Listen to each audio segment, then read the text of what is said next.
There are some places you don't just explore, not unless you're prepared to find what was never meant to be seen again. These are real stories of what's been discovered inside abandoned prisons, where silence hangs heavier than the crimes that were committed within them. And what's left behind is more terrifying than the inmates ever were. So let's dive into 5 of the most disturbing real-life finds inside abandoned prisons. The old Sparky electric chair room in West Virginia's penitentiary. Now, when urban explorers snuck into the long-abandoned West Virginia penitentiary in Moundsville, they, didn't expect to walk into a scene that looked like a horror film in progress. In a forgotten basement chamber once used for executions, they found the original electric chair, known chillingly as Old Sparky, and it was still bolted to the floor. But what made them flee in terror wasn't actually the chair itself. No, it was actually what surrounded it. The walls were stained with dried splatters, and the floor was visibly discolored with a brownish red. So, you can easily imagine what that is, right? Now, a forensic technician later confirmed that it was remnants of red liquid and human tissue. Now, apparently the room had been hastily sealed off in the 1980s after a botched execution that caused an inmate's head to catch fire, reportedly spraying tissue right onto the ceiling. Now, talk about absolutely terrifying, right? Despite being closed to the public, some visitors have claimed hearing faint buzzing sounds and screams coming from the sealed room where standing outside the door. Now, this is an urban legend. You can actually find documentation of the 1951 botched execution in local West Virginia archives, and Old Sparky is still viewable today during controlled historical tours, minus the grotesque, gruesome evidence. So if you happen to go pay a visit, please come back to us. Let us know how that went for you. The mummified body living at the El Paraiso prison in Peru. Imagine filming your next viral exploration video and stepping over what looks like just another pile of, tattered blankets. That is until the camera light catches something leathery beneath it, and you realize you're actually looking at a human face.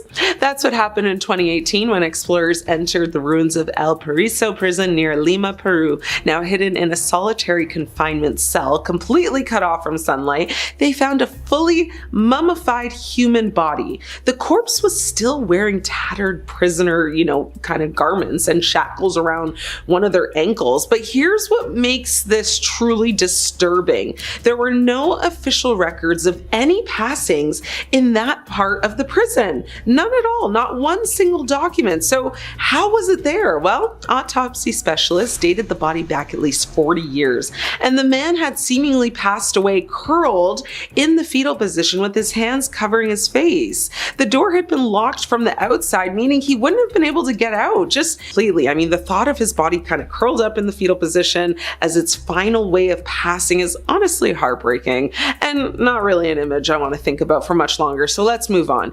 Anyway, authorities believe this man may have been forgotten during a very chaotic prison riot in the 1980s and was left to starve, which would make sense, right? Or worse, he was deliberately locked up as a form of extra punishment, which again, both very bad. The hidden journal of a cannibal located in Eastern State Penitentiary in Pennsylvania. Now, tucked behind a false wall in an abandoned cell in Eastern State Penitentiary, a construction crew stumbled upon something in 1999 that still freaks people out. An old metal box with a handwritten journal inside of it. It was water damaged, of course, but what was, legible was, well, let's just say, for lack of better words, shocking. The journal belonged to a long passed away inmate named William D. William was imprisoned for multiple assassinations in the early 1900s. The entries were deeply disturbing, extremely disturbing, nightmare-worthy type of entries. He wrote, in horrifying detail I might add, about his obsession with human flesh. One passage actually read, "The taste is no longer strange, the hunger is no longer shameful. I'm sorry, what? That is giving one episode in TWD where they came across the cannibals. He described in very strong details hallucinations of devouring fellow inmates whole, like real Vore type stuff. But one early entry suggested that it might not have been just fantasy. He wrote, "They never found the bones in the yard. I buried what I couldn't finish." To this day, no official investigation has confirmed whether William actually consumed anyone, but it seems like he did, and shortly after the journal was uncovered, cadaver dogs were brought to the site and reportedly alerted to a patch of soil behind the east yard wall. Now, excavation was halted almost immediately due to budget constraints, and the area remains unsearched. But what? I'm just really confused, because why was it cut because of budget cuts? Why in the world would you stop searching after a literal search dog led you to a spot you absolutely should be searching?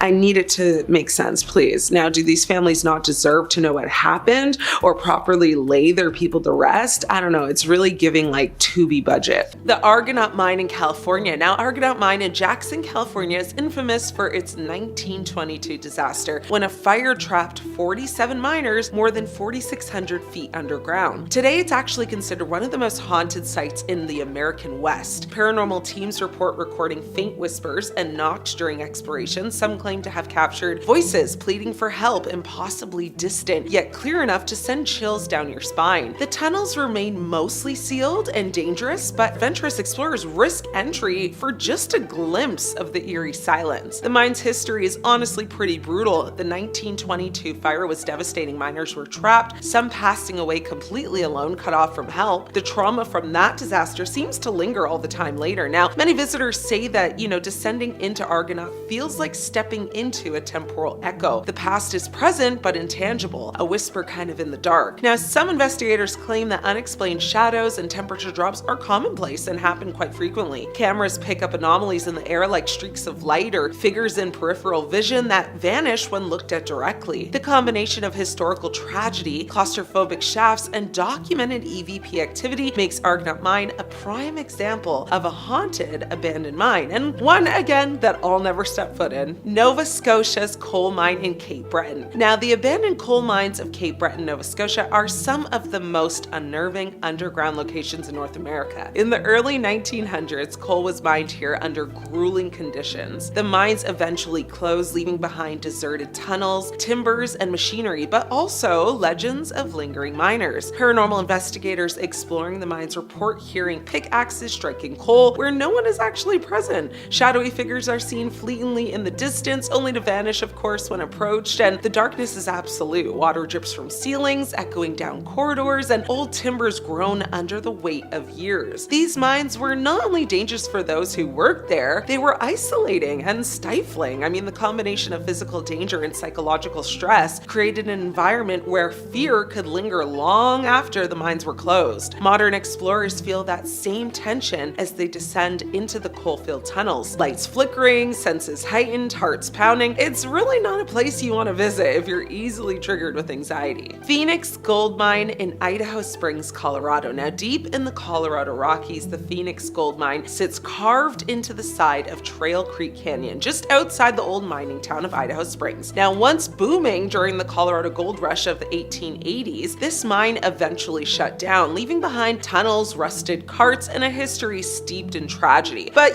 what makes it infamous today isn't its gold, it's the spirits said to still roam its dark veins. Locals say the Phoenix Mine has never really gone quiet. Even after the drills stopped, strange sounds continued echoing through the tunnels. When the site reopened as an actual tour location, guides began reporting eerie encounters like cold spots that appeared suddenly. The most chilling reports come from paranormal investigators who've actually spent the night inside. Cameras have captured orbs moving deliberately like they're kind of following someone. One investigator claims her flashlight turned off on command after a voice told her to leave. Another caught an EVP of a woman humming, eerily clear in the glory hole section of the mine, now an area where miners once actually passed away in a collapse over a century ago. What makes the Phoenix gold mine especially unnerving is that it's partially open to the public still. That means ordinary visitors, families, tourists, even skeptics have come out shaken, by what they've seen. Some report feeling sudden nausea or lightheadedness just before hearing a whisper or seeing a shadow. Now, the mine's tragic past feeds, the haunting. During its early years, several miners passed away from cave-ins and gas exposure. Legends say a miner named Tom, crushed by falling rocks, still haunts the entrance, calling out to warn others. Now, investigators from multiple ghost hunting shows have actually filmed inside the Phoenix mine. During one session, equipment recorded spikes in electromagnetic energy just as a voice said, "Still here." In another, a motion sensor went off repeatedly even though the tunnel was empty. After researching these mines, one theme is crystal clear to me. Abandoned mines hold more than rock and rust.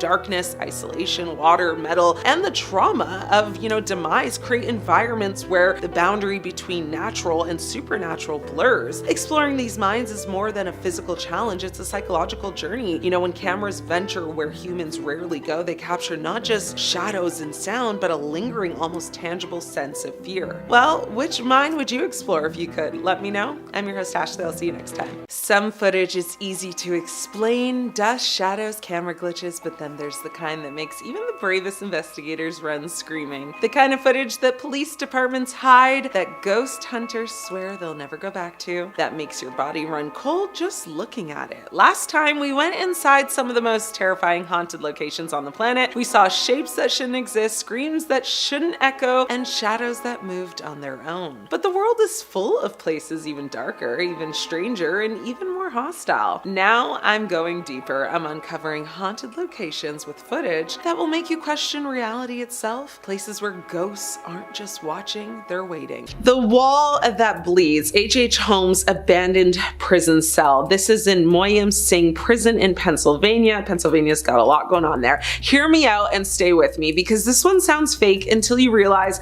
how many witnesses saw it. So when serial executioner H.H. Holmes, who was often called America's first true SK, was imprisoned in Philadelphia's Moyam Singh Prison in the 1890s, he was reportedly terrified during his final weeks. Not of actually passing away, but of his life ending. No, it was something he said was inside of the walls. Now, fast forward to the 1950s, decades after Holmes was kind of strung up to his demise, his cell was sealed off and largely forgotten. But in 1957, a guard doing rounds swore he saw red liquid dripping from the wall beneath Holmes' cell. Maintenance investigated this, thinking it was just old plumbing or whatever, but what they found was very thick, dark red substance seeping directly out of the concrete. So yeah, what in the world could that be? Duh. Anyway, multiple guards witnessed this. Samples were taken. The lab results, the substance tested positive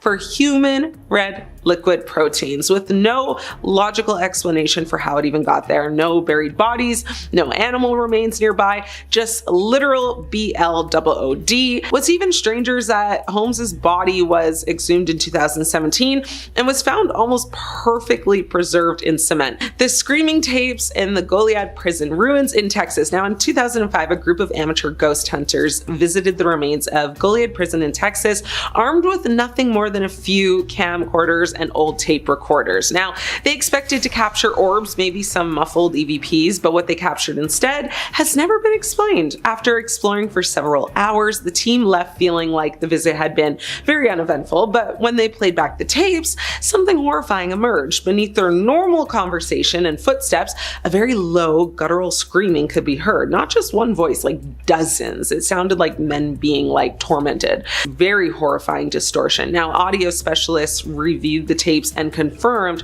there were no technical malfunctions, no radio interference, and Crucially, nothing was heard at the time. Now, the screams only appeared during playback. Further research revealed that Goliath had been used in the 1800s to imprison and execute Texan revolutionaries, many of whom were burned alive or, basically just sent to their demise without trial. Now, legend says the screams of those still echo, and that anyone who stays in the lower cell block past midnight hears them without any recording equipment even needed.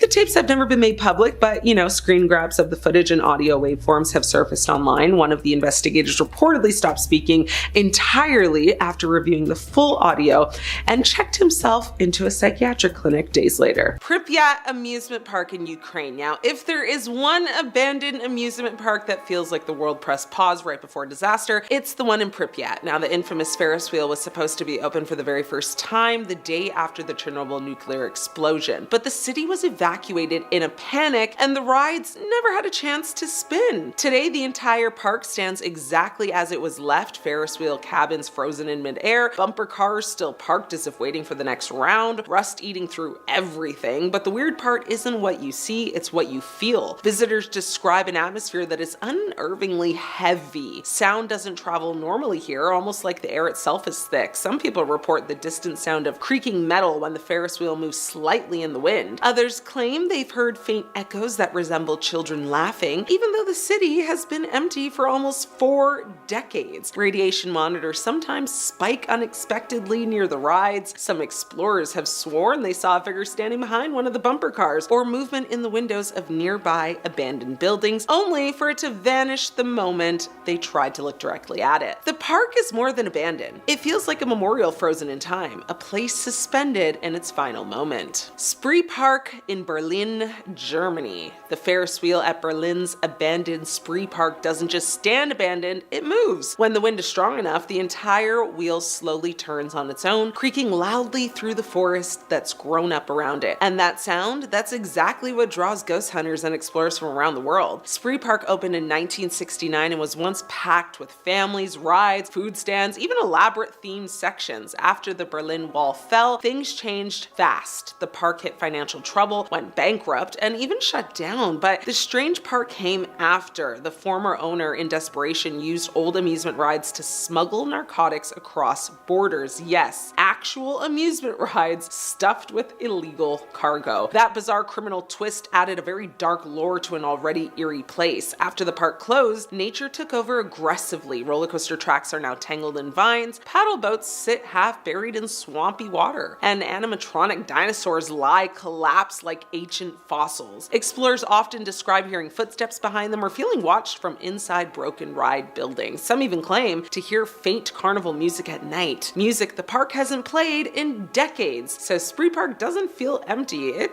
feels alert. Lake Shaunie Amusement Park in West Virginia. Now, before Lake Shaunie was an amusement park, the land was the site of a violent clash between settlers and the Shawnee tribe, a conflict that left several children deceased. When the park was built decades later, tragedy struck all over again. The people began wondering if the land itself was just cursed. From the 1920s to the 1960s, Lake Shawnee was a buzzing local attraction, but the demises didn't stop. A little girl in a pink dress passed away on the swing ride after a truck backed into it while she was still riding. 2 more children actually drowned in the park's swimming area. After multiple tragedies, the park shut down and people started asking questions. Today, the swing still stands and the Ferris wheel still towers above the trees, but the energy around them, completely unexplainable. Ghost hunters and investigators have called Lake Shawnee one of the most active paranormal sites in America. People report seeing a little girl in a pink dress near the swings. Some have captured EVPs of children laughing or crying. Others feel set in cold patches of air even in the middle of summer. And some explorers say they feel like they're being followed. Every ride seems to have a story. Every inch of ground feels haunted by history and heartbreak. Holy Land, USA in Connecticut. Now, this one isn't your typical amusement park. Holy Land, USA was a massive biblical themed attraction built in the 1950s, complete with miniature cities, altars, statues, and recreations of stories from the Bible. It once drew crowds of over 40,000 people a year, but when the creator passed away in the 1980s, the park was left to rot. What once felt holy now feels unsettling in a way that's kind of hard to describe. Miniature stone villages lie crumbling under overgrown,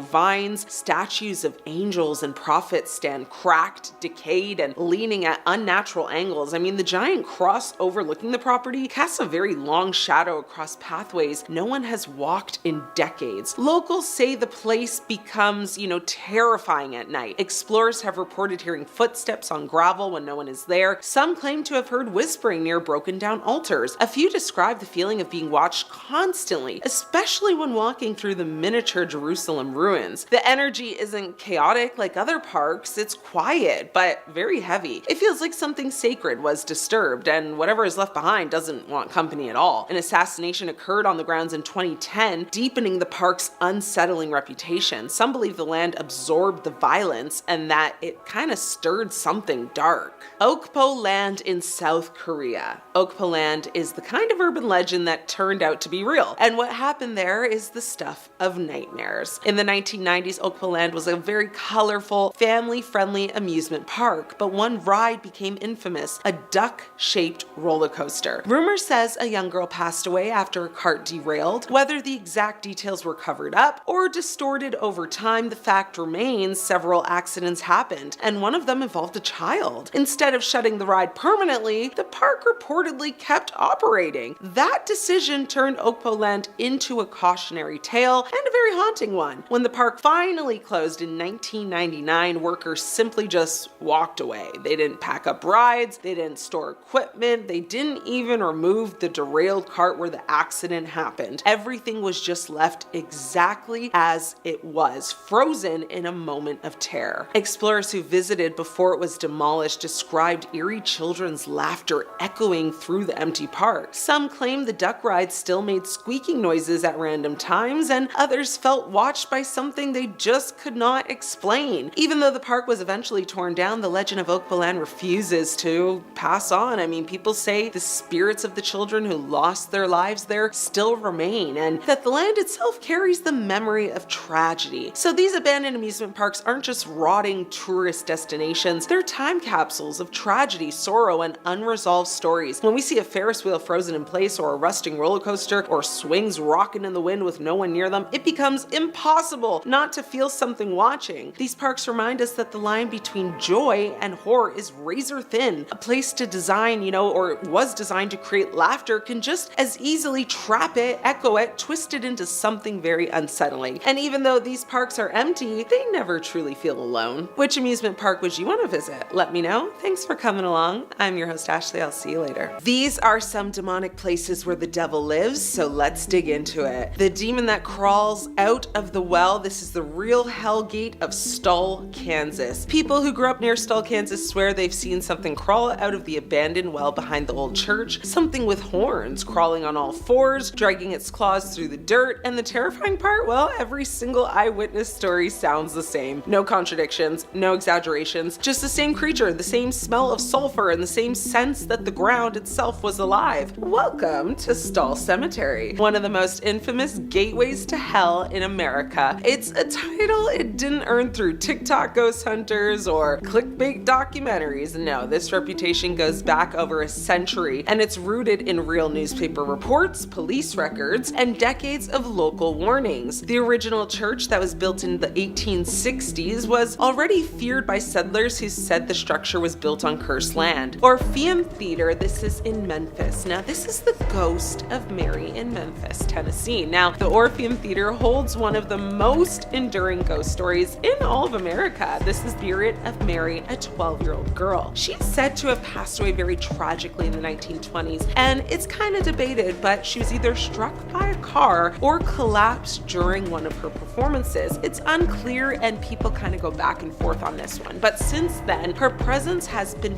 felt throughout the theater for years. Staff describe hearing a little girl's laughter, also, the patter of footsteps in empty corridors, soft voices calling from the balcony, some laughter, stuff, just whatever you'd imagine a little girl doing in a theater at that time. Mary has been spotted also sitting in the audience at times, waving at performers or just kind of drifting through the wings, which is not only distracting for the performers, but the audience as well. Now, some describe her as very mischievous, tugging on costumes or humming softly during rehearsals. Paranormal investigators once recorded childlike giggles and actually saw very unusual energy kind of spike on their equipment, which is all kind of linked to Mary's balcony seat. Though she isn't considered a malevolent spirit, her sudden appearances unsettle even veteran actors and, goers that people that go watch performances. I mean, stagehands claim to feel small little cold hands tugging at their clothes. Mirrors backstage usually reflect her fleeting figure, like only for it to vanish when looked at directly, of course. Now, some say Mary is tied to a forgotten accident hidden in the theater's history, which was a secret that was never fully revealed. So,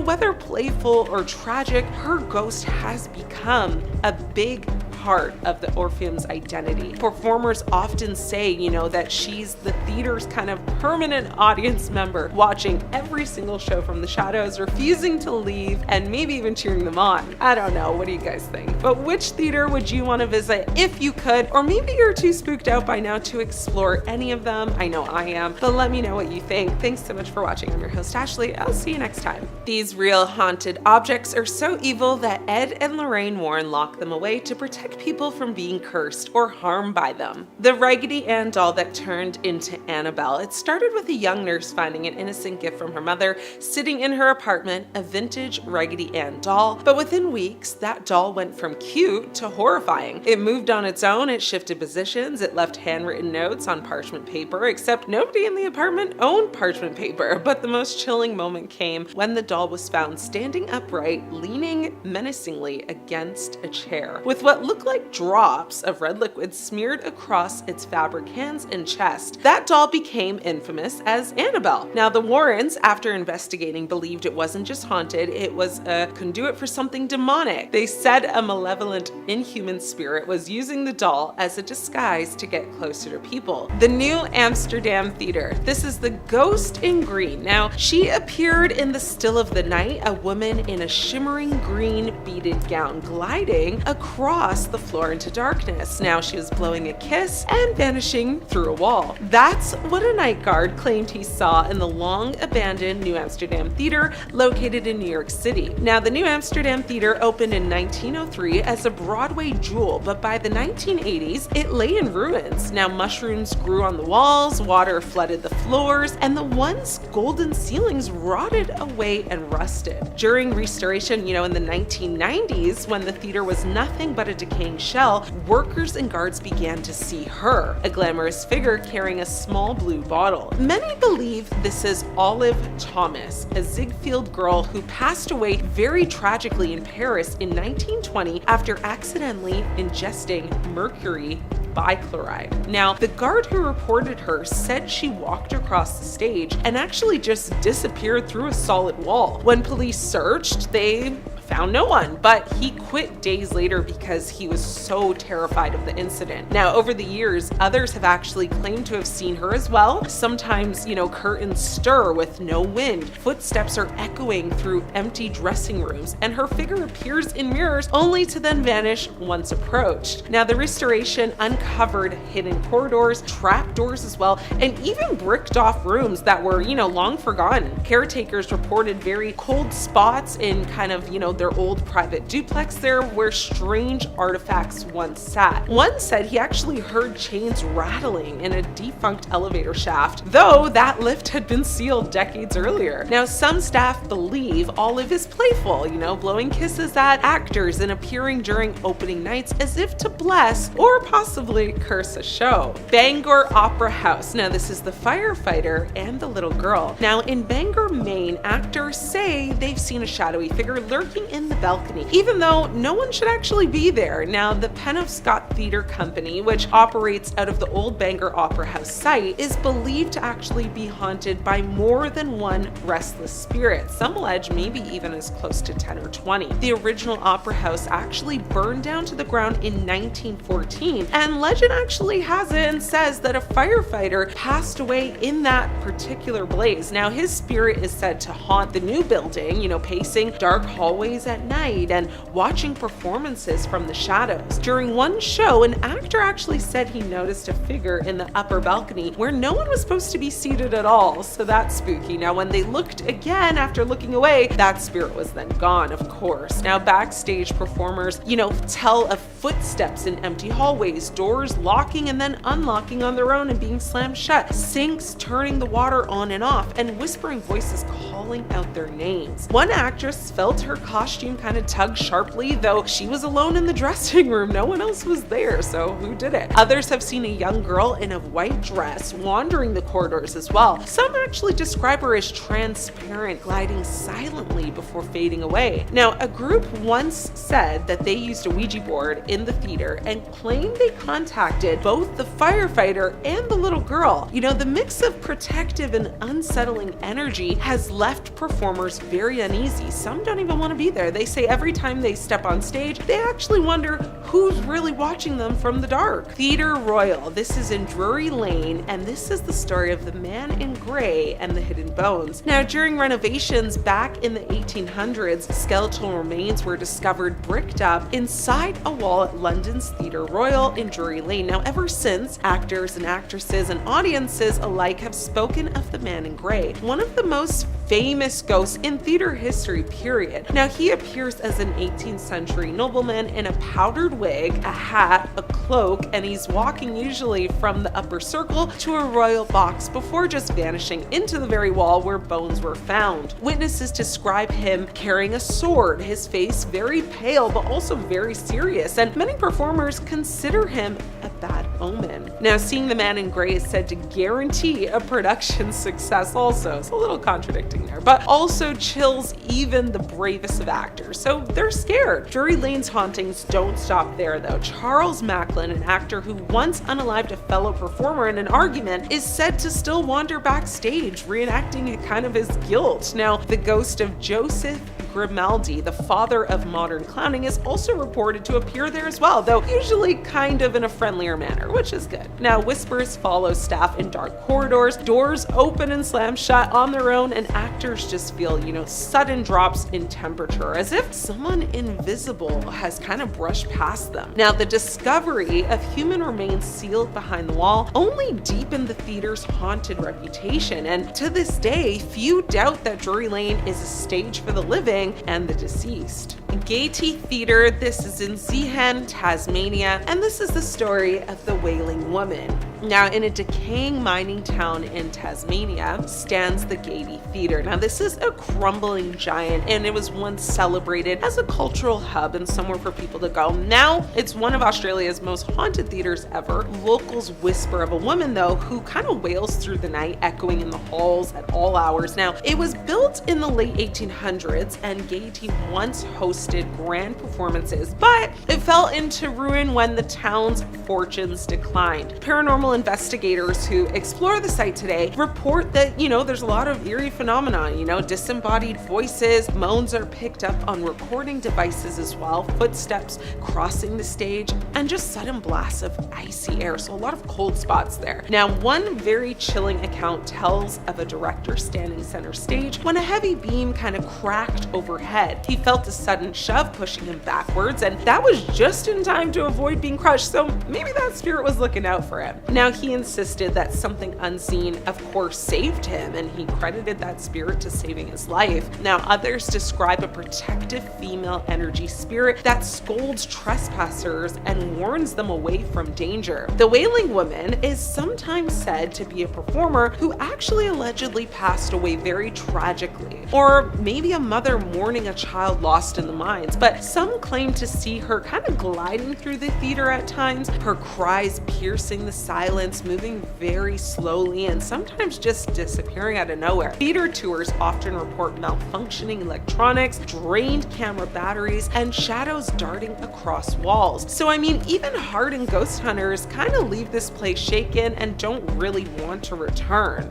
Horton Mine in Nevada. Now imagine being 900 feet below ground, surrounded by rocks so black it swallows your flashlight's beam, water dripping from the ceiling, and rusted chains swinging gently as if pushed by invisible hands. This is Horton Mine in Nevada, long abandoned, with tunnels originally built to transport ore from the Victorian mine. Now the explorer, venturing into these tunnels, first noticed the water-slicked walls reflecting his faint light. Every step echoed, magnifying the slightest sound, then a chain above him swayed. He froze, there was no wind, no visible cause, only the creaking metal. Moments later, a low whisper rolled through the tunnel saying, "Go now." His heart racing, he spun around only to find the tunnel completely empty. Horton Mine is notoriously dangerous. Many parts of the floor are unstable, sudden drops are hidden by darkness. Experts say abandoned mines can amplify sounds due to their narrow construction. But multiple explorers repeat hearing clear human-like voices where no one is present. One group even recorded faint clanging as though an old conveyor system had mysteriously sprung to life. What makes Horton Mine terrifying isn't just the dark, unstable tunnels, it's the history. Miners lived and passed away here, often in grueling conditions, and some never left the shafts alive. Could their spirits remain? I mean, witnesses swear the answer is yes. The combination of visual, isolation, eerie acoustics, and the weight of history create a very truly chilling experience. Clearwell Caves in England. Now, the Clearwell Caves in Gloucestershire, England aren't just picturesque old mines, they're steeped in ghost stories. Miners worked these tunnels for centuries, extracting iron ore, and locals say some never left in spirit. One famous account comes from a 1970s film crew. Although no footage exists, many accounts from the crew remain the same. Legend has it that while filming underground, a sudden figure appeared, a miner in old suit-stained clothes, pointing them to a hidden tunnel that offered a safe route. When they turned to thank him, he had vanished. Locals call him the Old Man. The claim has been, he's been seen guiding lost visitors ever since. Now, visitors often report metal clanging, footsteps where no one is visible, and lights flickering inexplicably. Now, the reddish iron ore casts a red light glow, making shadows appear alive. The tunnels are narrow, kind of labyrinth-like, and many haven't actually been used for decades, which amplifies even the slightest noise into a terrifying echo. Explorers also recount sudden cold spots, like a human presence kind of brushing past them and objects slightly moved from their original position.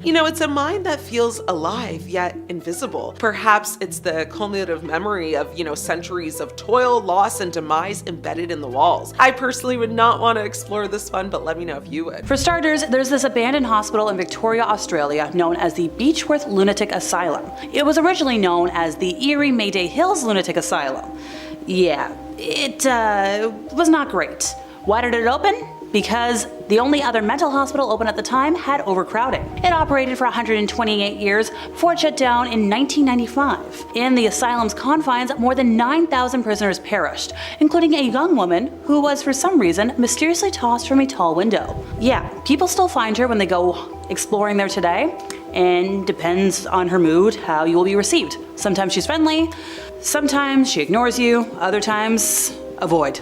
Before the owner started providing care for tuberculosis patients, the Tranquil Sanatorium was constructed in 1907 as a farm, and then it became the go-to place for folks with tuberculosis. Around it grew a tiny settlement of the same name, containing lovely gardens, homes, a fire brigade, and a number of facilities.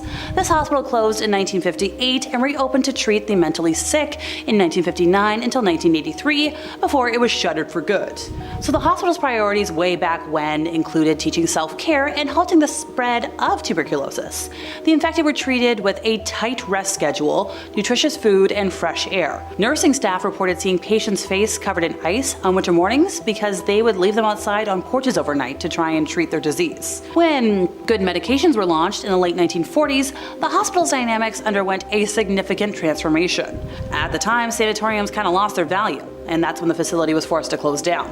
Patients, though, had a lot of weird stuff going on. They were prohibited from starting their own post offices, and they were encouraged to work for free as a form of therapy. Visitors were not usually able to donate supplies like food, clothing, cash, and other necessities, and in response to objections from families who wanted to keep their loved ones close, 55 patients who were not deemed capable of returning to society were transferred to other institutions when this one closed. Even now, the institution is plagued by bizarre orbs, unexplained feelings of grief and anxiety when you walk on the grounds, and crazy temperature swings. There's the ghost of a nurse who was brutally killed by a patient who likes to hang out and haunt anybody who dares to enter. Many abandoned buildings take on a feeling of malevolence thanks to their decay, but the rotting complex of buildings that was once the Forest Haven Asylum was known as a place of death and awfulness long before it stopped being used. Opening in 1925 to serve residents of the District of Columbia, Forest Haven was initially a beacon of progress and quality in treating young souls who were mentally ill, handicapped, or otherwise unable to function normally in society. With over 30 structures on the 250-acre campus,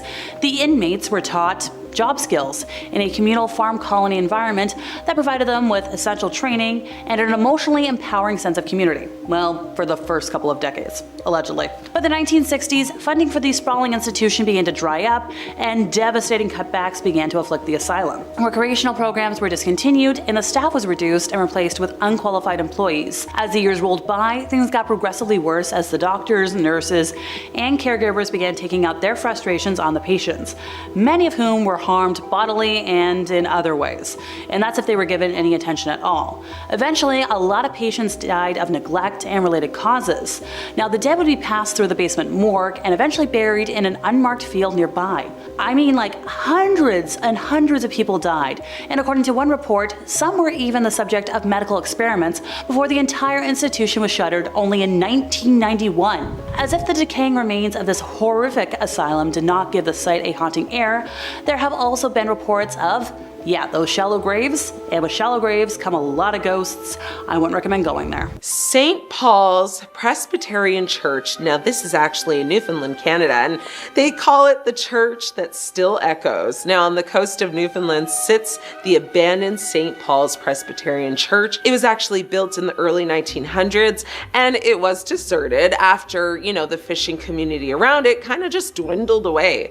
The church was left to the harsh Atlantic weather, windows shattered by storms, roofs eaten by salt winds, but locals say the building just never truly went silent. Fishermen claim they've heard the church bell ring, kind of during heavy fog, even though the bell was actually removed all the way back in the 1970s. Some explorers report hearing, singing from inside, but the moment they step through the door, the entire building goes absolutely silent and quiet. Now, one group found every pew pushed to the side of the sanctuary as if someone or maybe something had made a path down the center aisle. Now, the church has no caretaker, no congregation, no official visitors, but sound still echo inside it every single night, and no one can actually explain why. Churches like these were meant to hold peace, but instead they hold memories, tragedies, and in some cases something far, far darker. You know what? You tell me, which of these abandoned churches would you never step inside, even in the daylight? Or maybe you would. Let me know. And if you did dare to explore one, would you even walk out the same? Let me know your thoughts on this and what you decide. I'm your host, Ashley. Thanks so much for joining me on this journey today. I'll see you in the next one. These disturbing vampire and demon encounters still leave a haunting imprint not only in our minds, but in history forever. The haunting of Jules Grandot, now the first recorded vampire in European history. People said his corpse knocked on doors. They said anyone who heard that knock passed away within days. And when villagers finally opened his coffin 16 years after his passing, they swore the body inside was warm, supple, and smiling. This is the nightmare of Jules Grandot Alilovic, the first man ever documented as a vampire in European written history. So Grandot lived in the small 17th century village of Kringa in what is now Croatia. He was a poor stones mason, a husband, a father, and according to the entire region, a terror after his passing. He passed away in 1656, but the horror began only after he was buried. Established in 1827 as the Genesee County Poorhouse, then the Genesee County Infirmary added in 1938, the Rolling Hills Asylum was originally a working farm that became a dumping ground for the cast-offs of society. Orphans mingled with what were called lunatics at the time, and the unclaimed dead were buried on the property. Over 1,700 documented deaths and hundreds of more not accounted for. Known for Class A EVPs, shadow people, doors slamming, and much more, this place is haunted with a capital H. It is allegedly the second most haunted location in all of North America and number 4 in the world. On April 26 of 2008, the Connecticut Paranormal Encounters and Research Team did an overnight public ghost hunt at Rolling Hills. So originally they went on the general public tour, and afterwards watched this short video. Apparently there were about 50 people present during this little tour group, and the team was allowed to hang around afterwards and do their own investigation. So they went to the basement area because they didn't want to disturb the tours, and they used a lot of common ghost hunting devices, digital audio recorders, video recorders with night vision, thermometer gauges, EMF readers, flash cameras, you name it. So when it came to what did they catch on camera, they did get a lot of orbs and pictures, some being more impressive than others, and apparently at one point, when they went near a nurse's station door, there was a lot of mist formation around it. On film, they did catch a rather interesting find using a flashlight for an experiment on the second floor hallway, where the doors to the solarium were known to move on their own. And also, you get a lot of shadows of people standing and walking behind the doors that aren't there. So the folks who were doing the investigating placed a flashlight on the other side of the doors in the solarium while they sat in the hallway to see if they could catch sight of any of these shadows walking about. So there was no way in or out of the solarium other than this door. So after placing that flashlight, they caught a lot of ghosts walking by. And also, the flashlight kept flickering. To note, the flashlight had not had any problems with flickering previously. All the batteries were fresh. This had never happened. They also caught a lot of EVPs with their digital audio recorders. One very impressive one was when one fellow was trying to provoke the shadow people into coming into the hallway, and following a request of being like, hey, come on out, they heard back an elderly lady yelling, "You, go away," which they didn't hear that when they were actually recording. This was just afterwards. When they actually arrived at the facility earlier in the day, by the way, one of the team members had felt a dizziness that stayed with them while they were there all day and only went away when they left the area. When they went to go investigate the electrotherapy room, they experienced 2 episodes of sharp pain that lasted approximately 1 minute to the left side of their head and right above the left eye, which is not fun, and it was only in that room. So they returned on another date for a private investigation. Once again, normal day, super chill. Well, they heard a disembodied voice calling out the name of one of their investigators, and 2 other people heard it, and you could hear it on the recorders. They were like, nobody's here to call it this name. When they were investigating a part of the house that had nobody in it, there was a lot of sounds of walking, shuffling around, and when they went to look and find it, nobody was there. And finally for today, built in 1884 on what was then the outskirts of Hamilton, Ontario, Century Manor was the second major structural component of the Hamilton Asylum for the Insane, an institution initially established for the treatment of folks who drank a lot. The story of this manor is an unusually grim one, even for an asylum. Newspaper articles published in the late 19th and early 20th centuries documented at least 9 self-taken lives in the building, as well as several attempts made by inmates who escaped the hospital. This place was also the scene of several strange accidents and horrific crimes. One female patient fell to her death while attempting to escape out a window using a rope made from bed sheets, while another had her skull crushed by a falling elevator. One particularly troublesome male inmate was allegedly harmed by orderlies to the point of death, while another split open the head of the asylum's head baker with a weapon. The staggering number of heinous crimes committed at Century Manor are more comprehensible in light of the appalling state in which the institution was kept. As one former inmate put it in a letter to the Legislative Assembly of Ontario, "Your insane asylum at Hamilton is an outrage to civilization. Wretched vileness is the order of the institution, and more things I can't say."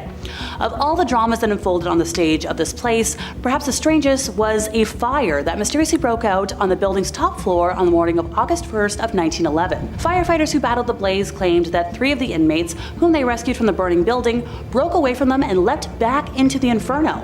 When the embers finally cooled, firefighters found 8 bodies among the ashes, including somebody who had burned to death in their cell, as well as 5 men huddled together in a small room. The historic building shut its doors for good in 1995 and has sat empty ever since, with a lot of ghost stories. Last on my list, I have the underground bunker at the Cheyenne Mountain complex in Colorado. Built in the 1950s as a command center for the US military, this bunker was designed to withstand a nuclear attack. But what's eerie about this bunker is its isolation. It's located deep within Cheyenne Mountain. The bunker is accessible only through a very narrow tunnel. And once you're inside, you're actually trapped. Like, you can't leave. The bunker is self-sustaining with its own air supply, water, and food, but it's also a prison with no escape. This bunker is carved into the granite rock of Cheyenne Mountain with a total of 15 buildings and over 2 million cubic feet of space. It's built to withstand a 30 megaton blast. That's crazy. It has a command center, operations center, communication center, life support systems, and living quarters. I wonder what the rent goes for. Just kidding. But honestly, while this mountain complex is an impressive feat of engineering and design, there are several aspects that do make it really creepy and unsettling, and honestly, just flat out terrifying. It's super isolated, and the spaces are confined. If you get claustrophobic easily, 0 out of 10, I would not recommend. It's also in such a remote area of Colorado, making it really difficult to access and escape. But also the lack of transparency there is a little alarming. It's a super secretive facility with much of its operation and past activities classified. Because of how narrow it is there as well, the physical risk alone stops even the best experts at exploring it. Rocks fall, tunnels could collapse, and not to mention exposure to hazardous materials. But psychologically, it could really mess you up. The history and purpose of the complex is unsettling, and it's made a lot of experts hesitant to explore a facility that was designed to withstand a nuclear war. The fear of the unknown also plays a big role. A secretive nature, of it creates an air of mystery that makes even experts uneasy. It's alleged that several former employees and past visitors have actually reported seeing ghosts and shadowy figures in the tunnels and chambers. Strange noises such as, unexplained whispers, footsteps, knocking sounds have been reported as well. Some personnel have reported experiencing equipment malfunctions or strange occurrences with their own electronic devices, like their tablets, phones, etc., and real paranormal activity type stuff. Now, a few individuals apparently also experienced strange time distortions, like feelings of, disorientation while inside, or like losing a sense of time, like traveling. Now, allegedly, and don't hold me to this, but I also heard there have been UFO sightings in the vicinity, although again, this is allegedly and difficult to verify. Which place out of these three would you want to visit if you could? All, none, one? Let me know. I'm your host, Ashley. Thanks for watching, and until next time, stay scared. From haunted islands to cursed villages, we're exploring real-life horror stories behind these forbidden destinations. First up, let's travel to Mexico and the infamous Island of the Dolls, or Isla de las Muñecas. This small island is home to hundreds of decrepit dolls hanging from trees and scattered throughout the island since 1950. There is literally no electricity there or even running water. Concrete constructions are forbidden as well, and the only buildings and shops are actually made from wood. The story goes that the island's former caretaker, Don Julian Santana Barrera, found a doll in the canal and began to collect more, believing that they helped to ward off evil spirits. He claims to have discovered the floating body of a girl in the surrounding waters, and after finding the body, Barrera is said to have found a doll floating nearby. Next up is what locals in Maribel, Wisconsin call Hotel Hell, and if you've ever seen it in person, it's not hard to see why. And no, there is no Gordon Ramsay lurking around. The Macabre Caves Hotel has been nothing but a hollow, broken shell for decades. But even though it's just a hollow, empty, depressing, dark, dank shell of a place with nothing left but stone walls and rubble, there is something about it that feels more than that. Something wrong, at least so they say. It was built in 1900 as a luxury spa for the wealthy, and for a while it was. People came to relax, breathe in the healing air, and escape the chaos of the early 20th century. But things started going downhill when the hotel caught fire. More than once. 3 times, actually. The final fire in 1985 ruined everything, and it was never rebuilt. 3rd time's the charm, I guess. But people kept coming after it burned down. Not just for urban exploration. People were drawn to it for other reasons. Visitors started coming back with stories about eerie whispers coming from the ruins. There would be cold spots even in the middle of summer, and shapes would dart between what's left of the stone arches. Human shapes. But there was never anyone actually there. Some say you can hear footsteps walking across where floors used to be. There are also stories of lights glowing in the old tower, but you guessed it, there's no electricity. As if you needed me to tell you that. Just look at this place. And finally on our list today we have the Diplomat Hotel in Baguio City in the Philippines. Up in the hills of Baguio City in the Philippines there's an old crumbling building called the Diplomat Hotel. Looking at images of it, it clearly looks like the set for a horror movie, but those who've seen it up close and personal, it feels like walking right into a horror movie, and its history doesn't make the place any more welcoming. Originally built in 1913 by the Dominican Order, it was supposed to be a peaceful retreat for priests. That peace didn't last long. When World War II started, the Japanese took over and turned the place into something a lot darker. Locals say priests, nuns, and even young people were killed here. Many were beheaded. Story goes that on some nights you can still hear screams echoing through the halls. After the war, the building was bombed pretty badly, but it didn't stay destroyed for long. In the 1970s, a faith healer named Tony Agpaoa bought it and turned it into a hotel. He was kind of a weird guy, known for doing surgeries with no tools, just his hands. A lot of people thought there was something off about him. Wonder what gave them that idea. I'm kind of starting to see where they were coming from. When he died in the 80s, the hotel shut down, and ever since, the building's been sitting there, slowly falling apart. Those who visit claim they've seen headless figures walking around. Others say they've heard chanting, crying, and doors slamming when no one else was around. A lot of folks in the city avoid the place altogether, especially at night.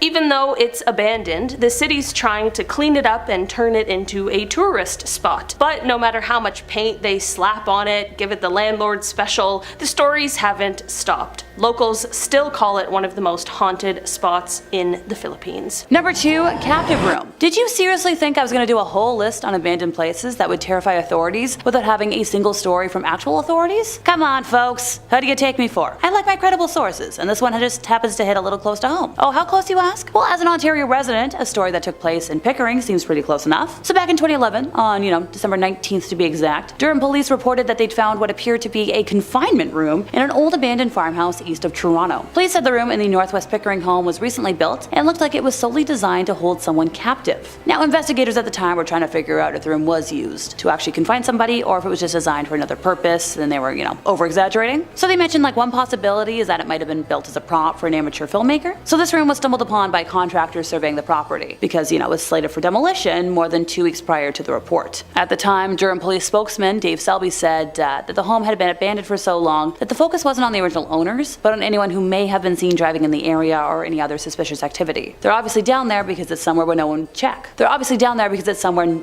would check. You could stick someone in this room and lock them in. Now, police didn't rule anything out, but they weren't able to determine at the time if anybody was ever held in the room. Once again, we've got our cop spokesman. Our forensic guys went down and took all kinds of samples of anything they could, find to figure out if it was used and how it was used. But at this point, it's still under investigation, and we really don't know if it was used for a criminal purpose or not. So 2 weeks after the room was discovered, the farmhouse burned down in what police described as a suspicious fire. Now, they've never laid charges in connection to the fire, but, Robert White was eventually charged, arrested, and pleaded guilty to breaking and entering with intent. He planned on kidnapping a woman named Gwen Armstrong, a friend of his ex-wives, because she provided his ex-wife with emotional and financial support after their separation. Yikes! Number 1, somebody found a body. A group of young adults in South Carolina back in 2021 got quite the scare when they were exploring an allegedly haunted house and wound up discovering a dead body in a freezer. According to a local media report, the strange incident occurred in the town of Norway as 8 youngsters were riding ATVs in a remote part of the community. So at some point in the midst of their adventure, they came upon an abandoned shack, which is rumored to be, haunted. And as adventurous folks are, likely to do, they were like, hey, let's go see if there's any ghosts inside. However, as they were looking around the vacant vacant residence, one of the members of the group stumbled upon a sizable freezer and decided, let's see what's inside. Upon opening the cold storage unit, he was greeted by an ungodly smell, which he initially thought was just, rotting meat. Like, technically he was right, although the contents of the freezer were far more gruesome than, some old pork chops. That's because on closer examination, he realized that the meat was wearing jeans and socks. So the would-be ghost hunters called the cops, who arrived on the scene to collect the body for an autopsy to figure out the identity of the deceased. It is believed that the body inside the freezer had been there for months and could possibly be the victim of foul play. As for the adventurous youngins, it would seem that they are now haunted by something far more unsettling than a ghost, the stench from the rotting corpse. One of them said, "I heard that once you smell a human, you can't ever forget it." And he's like, yeah, I can still smell it right now. Next up, a place frozen in time, a city cloaked in an eerie silence where the echoes of laughter and the hum of industry have been replaced by the rustling of wind through empty streets. I speak of Prypiat, Ukraine, a ghost city, a stark and haunting reminder of a tragedy that shook the world. Prypiat, once a vibrant, Soviet city, was built to house the workers of the nearby Chernobyl nuclear power plant. Now, imagine a city filled with youthful energy, a place where families strolled along, tree-lined boulevards, where children played in brightly colored parks, where the future seemed as bright as the utopian ideals, of the era. A city of nearly 50,000 people, just full of life, promise, and progress. But on April 26, 1986, that promise was shattered. A routine test at the Chernobyl plant, spiraled catastrophically out of control. Reactor number 4 exploded, unleashing a torrent of radiation into the atmosphere. The invisible enemy, absolutely silenced, spread like a phantom wind, contaminating literally everything it touched. Within hours, Prypiat, the city of dreams, became a city of dread. The residents, initially unaware of the true danger, went about their daily lives, took their kids to school, went to the library, went to work, did their shopping, etc., oblivious to the invisible poison that was raining down on them. Then the order came, evacuation. A temporary measure, they were told, just for a few days. They packed what they could carry, leaving behind their homes, their belongings, their memories, believing they would soon return, but they never did. Prypiat became a ghost town, a chilling scene of life just interrupted. Time basically just stood still. Honestly, it's really creepy to look at, it's like a scene in a horror movie. Ferris wheels in the amusement park just remain frozen mid-turn, a very unsettling symbol of lost innocence. Dolls lie scattered in abandoned kindergartens, their eyes just staring into the emptiness,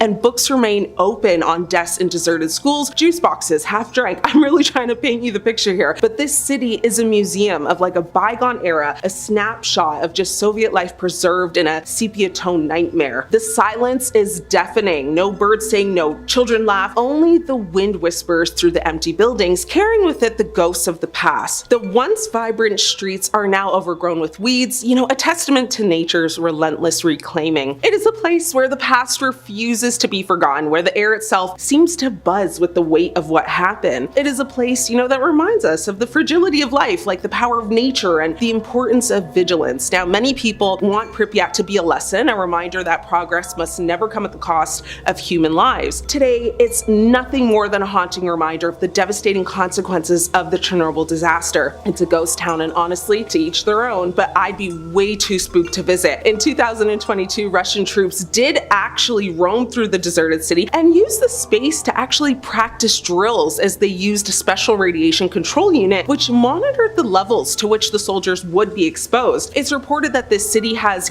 some of the highest contamination levels. However, it is possible that over time the radiation levels could actually decrease so much that it makes it possible for people to live there again. Keep that in mind if you're looking to move or relocate in the next 50 years. Last up, we have a story of a forgotten island, a place once flooding with life, now a skeletal silhouette against the skyline. I speak of Hashima Island, also known as Battleship Island, a concrete ghost ship, adrift in the East China Sea. Imagine, if you will, a tiny island, barely larger than a city block, transformed into a fortress of industry. From the late 19th century until the mid-20th, Hashima was a coal mining powerhouse, a central figure in Japan's rapid industrialization. Mitsubishi Corporation, the island's owner, built towering concrete structures, apartment blocks, schools, shops, all crammed onto this little small rocky bluff. It was a city at sea, a self-contained world fueled by the very resource it extracted from the earth. Life on Hashima was a very unique and intense experience. Imagine,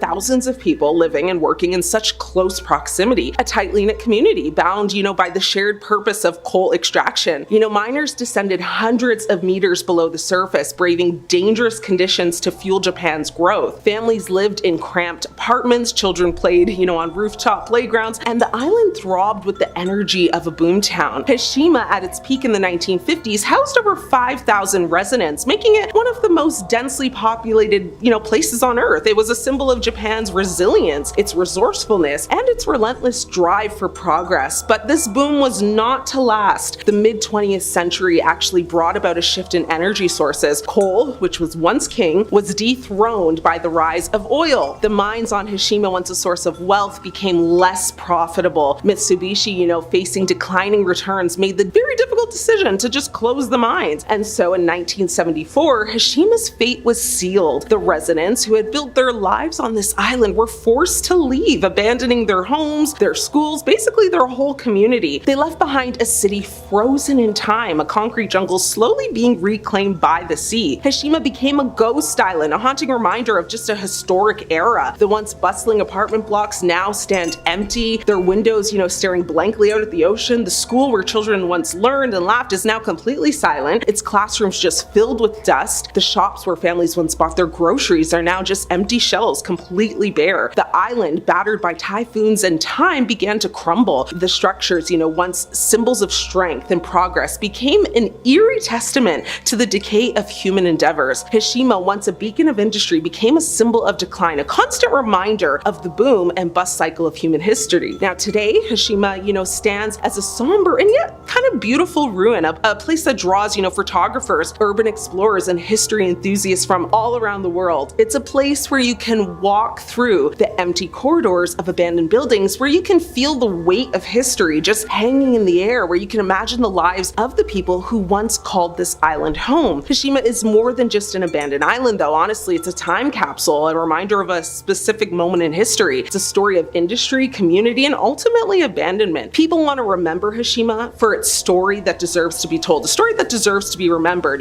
Tourists are allowed to visit if you want to go. However, fishermen who sail near the island claim they have seen strange flickering lights in the buildings, even though the island has no electricity. Strange noises have been heard as well, and cold spots have been felt. Many people have said that they had this sensation of being watched, and there are even claims of people that have been touched by unseen hands. Spooky. Starting off this list today, we are talking about the Goldfield Hotel in Goldfield, Nevada. Back in the early 1900s, the Goldfield Hotel was the definition of luxury. There were crystal chandeliers, the furniture was mahogany, and there was this big grand staircase. But after World War II, the place shut down and it started rotting from the inside out. That's when the ghost stories started. The most talked about spirit is a woman named Elizabeth. The story goes she was involved with George Wingfield, one of the men behind the hotel. When she got pregnant, he supposedly locked her in the basement to hide the scandal. She either died down there or was left to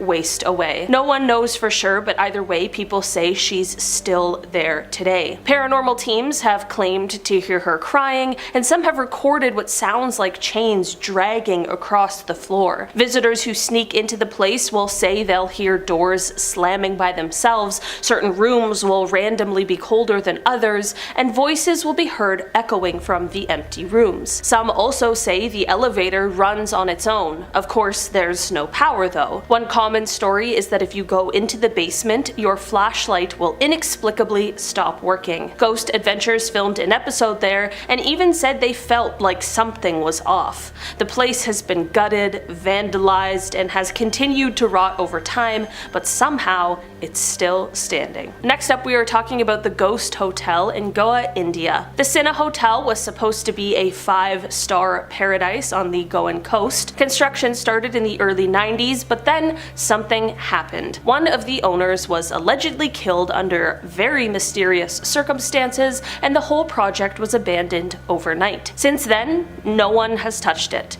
The building sits there half finished, covered in vines and mold, slowly being swallowed by the jungle. It makes for a pretty atmospheric location, even more so because locals call it the Ghost Hotel. People claim they hear strange noises coming from it, whispers, screams, laughter, crying, even though the place is, of course, completely empty. Supposed to be, anyway. And at night, lights are sometimes seen flickering inside, even though there's no electricity. Some say they've spotted a figure standing on the top floor, and some who've tried to explore the place have ended up running out, convinced something was following them. Only there's no one ever really there. It goes beyond haunting. Some say the land itself is cursed. Construction workers who tried to restart the build reportedly quit after bizarre accidents and equipment failures. And there are rumors of people getting physically sick after spending time there. Nobody really knows what happened to the hotel's owner or why no one's ever tried to finish the project. All that's left is this concrete shell. Even during the day, the place feels off. Travelers who visit the nearby beach say the atmosphere around the building is heavy, like the air is thicker. People will warn you not to come here after dark. Next, we are talking about the Grand Laguna Hotel in Koh Chang, Thailand. Not many people even knew this place existed until a fire tore through it in early 2024, but the Grand Laguna Hotel already had a weird, unsettling reputation long before it went up in flames. It was originally a cruise ship, an actual ocean liner that someone decided to turn into a floating hotel. Pretty cool. They dragged it up onto land near Koh Chang, gutted it, and started building. Unfortunately though, the whole project was a financial mess. Construction kept stalling, apparently the funding dried up. I'm sure it's not cheap to turn a cruise ship into a hotel, but there are also rumors that there was some shady business involved. Either way, it never opened to the public. It just sat there, rusting by the jungle. But over the years, people started talking about the place because even though it was abandoned, people swore it wasn't empty. Rumors began to spread about people breaking in and never coming back out. People would say they heard screams from inside at night and that the place was crawling with spirits. At least one traveler who visited the site in the early 2000s said they found a room with melted candles, rotting food, and burn marks on the wall. It looked like someone had been doing some kind of ritual in there. Then came the fire. It started in January of 2024. There was no one officially inside, but some locals claimed they saw shadowy figures moving near the ship just before it caught. The entire thing was almost completely destroyed, with flames lighting up the night sky over Koh Chang. But even with the ship gone now, some still get unsettling vibes around the area, like it somehow left something behind. Some believe the fire didn't cleanse the place, that it just stirred up whatever was already there. St. Mary's Church, now this is in Clearwell Hill, England, and this is the desecrated parish. Now, hidden on a very lonely hill in Bedfordshire, the 14th century St. Mary's Church was abandoned in 1848, and it quickly fell into ruin, but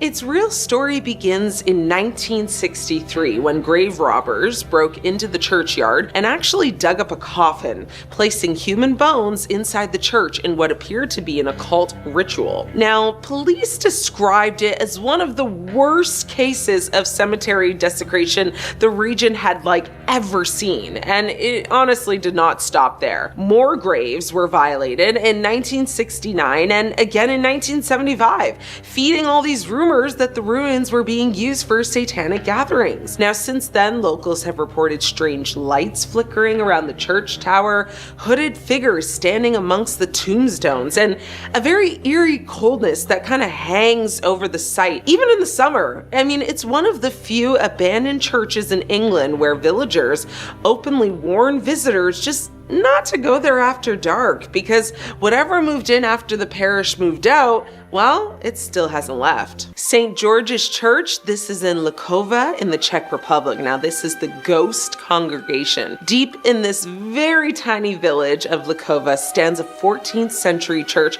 and it has a very tragic history. In 1968, during a funeral service, the roof just suddenly collapsed. I mean, it was out of nowhere. Now, luckily, taking the lives of no one, but terrifying the congregation enough that they actually just never returned returned ever. Now, for decades, the church just rotted, stripped of its furniture, and vandalized beyond recognition. But then in 2012, artist Jacob had Rava installed more than 30 life-size plaster ghosts seated in the pews, which is really creepy when you think about it. Hooded figures draped in white cloth, and it's meant to represent the kind of Sudeten German parishioners expelled from the region after World War II. Now, since then, visitors swear that the statues actually shift. Sometimes they say they lean, and some people even say they tilt their heads between visits. Now, some claim they hear faint murmuring or even soft footsteps echoing behind them, even though the church is completely empty. Now, one tourist passed out after thinking one of the ghostly figures actually breathed on him. Now, whether it's just, the uncanny sculptures or the weight of the church's history, literally almost everyone who enters this church, they say the exact same thing. This place, it feels occupied. Number 5, lipstick warning. Now, Stella McDonald and her now ex-husband used to love exploring abandoned structures when they were together. I remembered one that they described as a shack that was about a mile away from their home. To set the scene, the grass and trees were so grown over and tall that it was hard even getting to said house. Her ex managed to get a window open though, and that's how they got in, because the doors were completely awful. Mildew, you name it. Ugh. I think this is where I interject a warning to not do this yourself, don't do this at home, and if you ever feel the need to urban explore, for the love of everything, please do it safely. So Stella described what they found as a time capsule, with piles of expensive furniture and stuff covered with really dusty sheets. Apparently though, everything looked really high quality and expensive. Like even the wallpaper was nice. It was creepy how it seemed like the former residents just walked away from all of it in the 1950s or 60s, and how awful the exterior seemed in comparison. Once again, she called it a shack, not me. So the kitchen was upstairs, which was pretty odd, but the duo ventured up there, and then there's this huge arch opening into like a gentleman's type man cave. Stella made a note that once again, there was a plethora of expensive furniture and who knows what else. So she stood in the archway while her ex rummaged through all of the unknown clutter. Now, off to the side of the arch was a huge mirror leaning against the wall. So she used it. She wanted to check her hair, make sure there was no spider webs in it. Honestly, just the thought of that makes me want to take a shower. No, thank you. Stella took maybe 3 steps away from the mirror to tell her ex that she wanted to leave because it felt like there was a presence right beside her. And when she returned in front of the mirror, she saw that the words "Get out" were suddenly scrawled out in bright pink lipstick that very much hadn't been there before. Now, she's sworn on everything that it hadn't been there. She would have noticed it, and also would have noticed if there was another presence in the room with her and her husband. So this shock caused Stella to scream, leap back into a kitchen table, and then obviously, crash, kaboom, fall. So her ex came running over, because, this got his attention, but Stella was too scared to form words by this point. So she just continued to point at the mirror and babble until the duo safely got away. Yeah, hard pass. Also, congrats on him being your ex. Sound like he cared for you in this moment though. Number 4, death becomes you. So yeah, there was this once beautiful Greek revival home in Uniontown, Alabama, but now apparently it looks like it's being swallowed up by the earth, and its tragic past certainly lives up to the haunting aesthetic. Look folks, the term shack is subjective, and I'm about to stretch that meaning beyond its limit today. So in January of 1994, the remains of, let's see if I can get this right, bleep-year-old Alan Lucy were found buried beneath the front porch of the Hardy Coleman house, or as it's better known, online, the Lucy Murder house. So Alan, who lived in the home with his adoptive parents, Philip and Margaret Lucy, disappeared without a trace in May of 1985. In the months that followed, Jason Lucy, their biological son, told classmates that his father killed Alan and buried him in the backyard. For years, nobody believed Jason's story, even though rumors about the Lucy family swirled around town long before Alan disappeared. Decades after, Alan Lucy's killer was brought to justice, the house has still not recovered, largely due to environmental injustices that have driven many residents out of Uniontown and left those who remain fighting for justice of their own. So what's left? Well, nothing crazy, just a house in the middle of a forest, haunted beyond belief. Lots of bad mojo there. Number 3, a hiking adventure gone wrong. So this tale comes along courtesy of Grant Charbonneau, who along with his buddy Mike embarked on a hiking adventure on the day after he turned 18. So armed with a compass to navigate the labyrinth of trails, the duo set out to conquer the longest route leading to a camping spot deep within the forest. The color-coded paths ensured they stayed on course, but fate had other plans for the friends. As they ventured along the red route adorned with a tent emblem, a dilapidated sign hinted at an old dirt road, tempting them to deviate from their original plan. Intrigued by the mystery it promised, they forged ahead, discovering an abandoned place concealed by nature's, reclaiming of it. A desolate structure covered in graffiti and bearing ominous signs of warning. Let's just see, what did it have? Oh right, the classic, keep out, private property, and trespassers will be, kaboomed, for lack of a better word. Undeterred by the foreboding messages, the boys breached the door's defenses, revealing a time-forgotten interior frozen in the mid-1980s. Dust-covered relics, wild boar, and stag heads adorning the walls painted a picture of abandonment and eerie stillness. Now their curiosity pushed them further. Mike ascended upstairs while Grant explored the kitchen. The disconcerting ambiance heightened as they stumbled upon a locked door beneath the stairs. Now, this is where I personally would be running for the hills, because if something is locked, it should probably stay that way, but I'm sure you and I can both guess how this story is about to go. Otherwise, I wouldn't be mentioning it. Determined, the boys broke the chains and uncovered a hidden staircase leading to a basement. And not just any basement, one harboring a bizarre secret. So their flashlights illuminated a room filled with glass cases, each veiled in layers of dust. As they wiped away the grime, they were met with grotesque wax-like figures clad in various dresses. Now finally, we've got a chill running down their spines, but oh, just wait till we get to the center case. There, suspended in eternal bondage, was a clothed human figure, a haunting display of the macabre. A yellow-stained envelope nearby contained a handwritten note, revealing the twisted mind behind this morbid collection. The author, a self-proclaimed collector, detailed a dark journey from taxidermist to a connoisseur of preserved human beauty. His words, not mine. Each victim, immortalized in wax, became a macabre masterpiece in this gruesome gallery. Overwhelmed by revulsion, the boys finally made their escape, leaving the forest and its secrets behind. The note, a testament to the deranged mind that lurked in the shadows, became their only link to a truth that the authorities struggled to unravel. Now, as the guys sat in the safety of Grant's car, the weight of what they witnessed began to sink in. So this forest, once a realm of adventure, kinda now bore the stain of unspeakable horrors. And the abandoned house stood as a silent witness to the awfulness within. Sorry, I was losing my words there because, how on earth do you describe that? The echoes of that day linger in the, depths of their memories. A chilling reminder that, maybe don't adventure where you're not supposed to go. Seriously, folks, beware! First up, the Danvers State Hospital in Massachusetts. Now, this abandoned asylum was built in the 19th century and was notorious for its inhumane treatment of patients. The hospital was closed in 1992, but its dark history remains. Experts refused to enter the hospital due to reports of paranormal activity, including ghostly apparitions and unexplained noises. The Denver State Hospital, also known as the Colorado State Hospital, was a psychiatric hospital located in Colorado. Now, the hospital was established in 1890 and operated until its closure in 1974. It was actually built in 1874 and didn't open until 4 years later in 1878. It was designed by a Boston architect named Nathaniel Bradley, and during its operation, the hospital was plagued by reports of patient mistreatment and neglect. It was designed to provide care and treatment for patients with mental illnesses. However, the hospital quickly gained a reputation for its very inhumane treatment of patients. Now, reports of physical and emotional,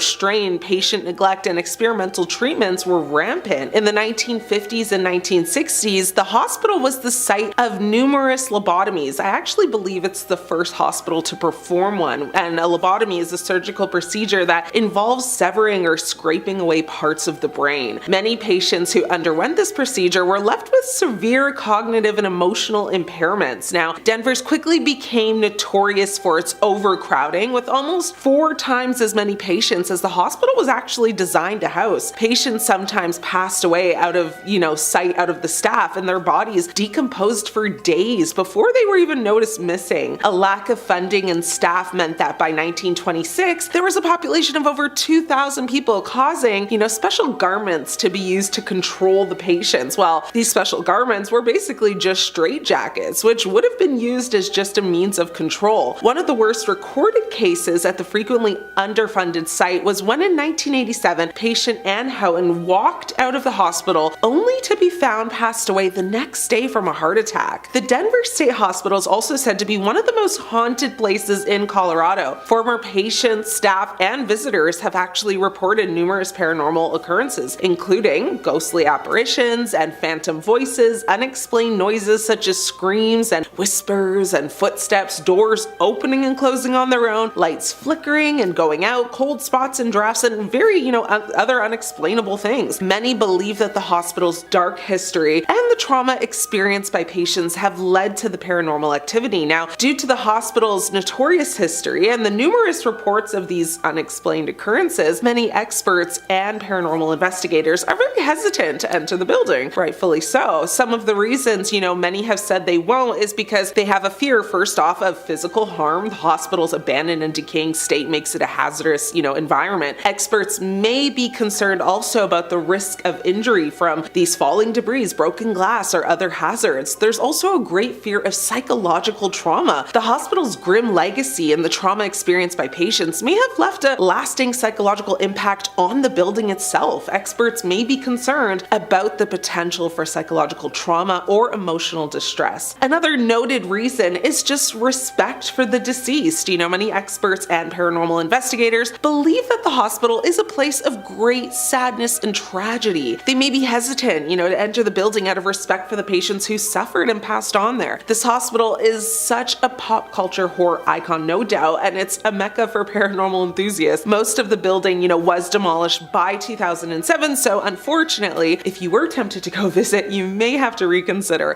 Or if you're looking to move, you can buy a condo that's now there. Next, we have the Island of the Dolls in Mexico. This small island is home to hundreds of creepy dolls hanging from trees and scattered throughout the island. The island's former owner, Julian Santana, claimed that the dolls were actually possessed by the spirits of young girls who had passed away on the island. The legend states that, Julian found a young girl's body floating in the canal and believing the doll he later found was actually hers, so he hung it from a tree as a tribute and to protect himself from her spirit. Now, legend has it that Julian claimed to have heard the girl screaming from beyond the grave, saying, "I want my doll." Barrera began to hang a lot of dolls from the trees on the island, believing that they would help to ward off evil spirits and calm the restless spirit of the young girl. Now, over time, the number of dolls on the island grew dramatically. He would hang damaged dolls that were missing limbs, missing eyeballs, and just looked really creepy and very disturbing. It's reported that he would collect them from the trash and even traded things for them, like vegetables and other food items, things that he would obviously need to eat in order to survive. So clearly something was off with his mental state, right? Now, he did this for over 50 years. This became quite an obsession for him, to say the least, and they became a source, of fascination and terror for locals and visitors alike. It's actually the world's largest collection of haunted dolls, if you can believe that. Now, Julian actually passed away in 2001, and wait for it, he was found very close to the spot where the young girl had passed. That's creepy, right? Now, some have suggested that he met the same fate as her, and drowned, while others say that he likely just had a heart attack and happened to be there. Now, regardless, many believe his passing was caused by the girl's spirit, which allegedly still haunts the island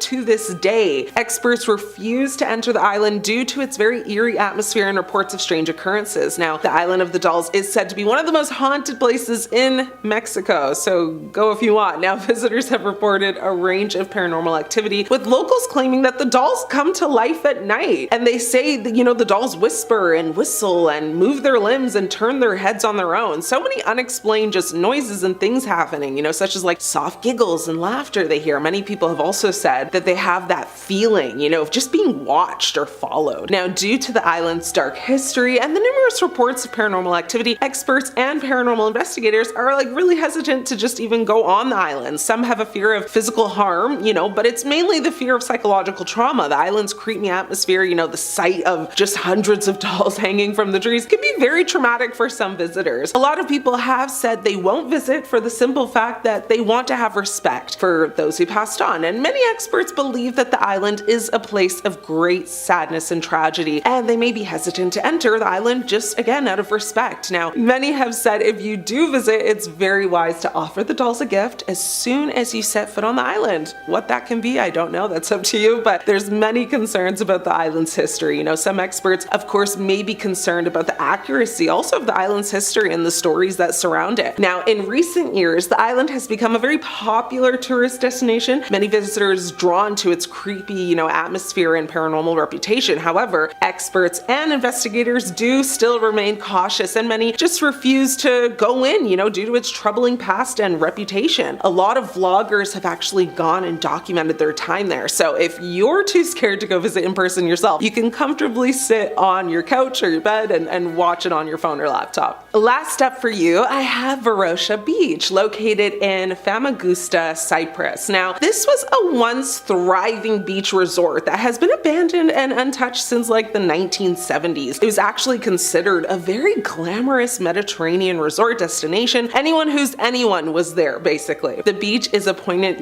reminder of just the island's tumultuous past and the ongoing conflict between Greece and Turkey. Verosia Beach, believe it or not, was once the most popular tourist destination, attracting visitors from literally all over the world, including a lot of celebrities. The beach was known for its pristine waters, golden sand, and very vibrant nightlife. However, in 1974, the Turkish military invaded Cyprus, and the beach was basically abandoned overnight. The Turkish military took control of the beach and the surrounding area, declaring it a military zone. The beach was fenced off and access was restricted. The once thriving resort was left to decay, with buildings crumbling and vegetation, overgrowing the streets. The town is basically completely off limits and guarded by the military. However, in 2020, some roads and some parts of the beach were actually opened up to tourists, but the beach is a ghost town with buildings standing completely empty and decaying. The streets are just, again, overgrown with vegetation, and the once pristine beach is littered with debris. Now, despite it being somewhat available to enter, even experts aren't rushing to head over. Due to the beach's history and current state, many experts and researchers are very hesitant to just enter the area because of the military restrictions. The beach is still a military zone and access to certain parts is still restricted, so what's the point? But experts may not be able to obtain permission to enter these restricted areas, so again, they don't really feel the need. There's also safety concerns. The beach is in a state of disrepair with buildings that are unstable and basically falling over, and experts may be concerned also about the risk of injury or accident because of that. Now, there's also preservation concerns. The beach is a unique and important historical site. Experts may be concerned about the potential disruption of the site and the loss of historical artifacts. Some have also said they won't enter because of political sensitivities. The beach is a very sensitive topic in the ongoing conflict between Greece and Turkey. Experts may be hesitant to enter the area due to concerns about the political repercussions. Now, some claims of it being haunted have also circulated. Stories of it being taken over by spirits have circulated, which has made even the most daring person very hesitant to give it a visit. Would you visit any of these ghost towns? Let me know which one if you would. Thank you for watching. I'm your host Ashley. Until next time, stay scared. Abandoned towns, once thriving communities, now only haunted by tales of decay and forgotten dreams. Let's explore some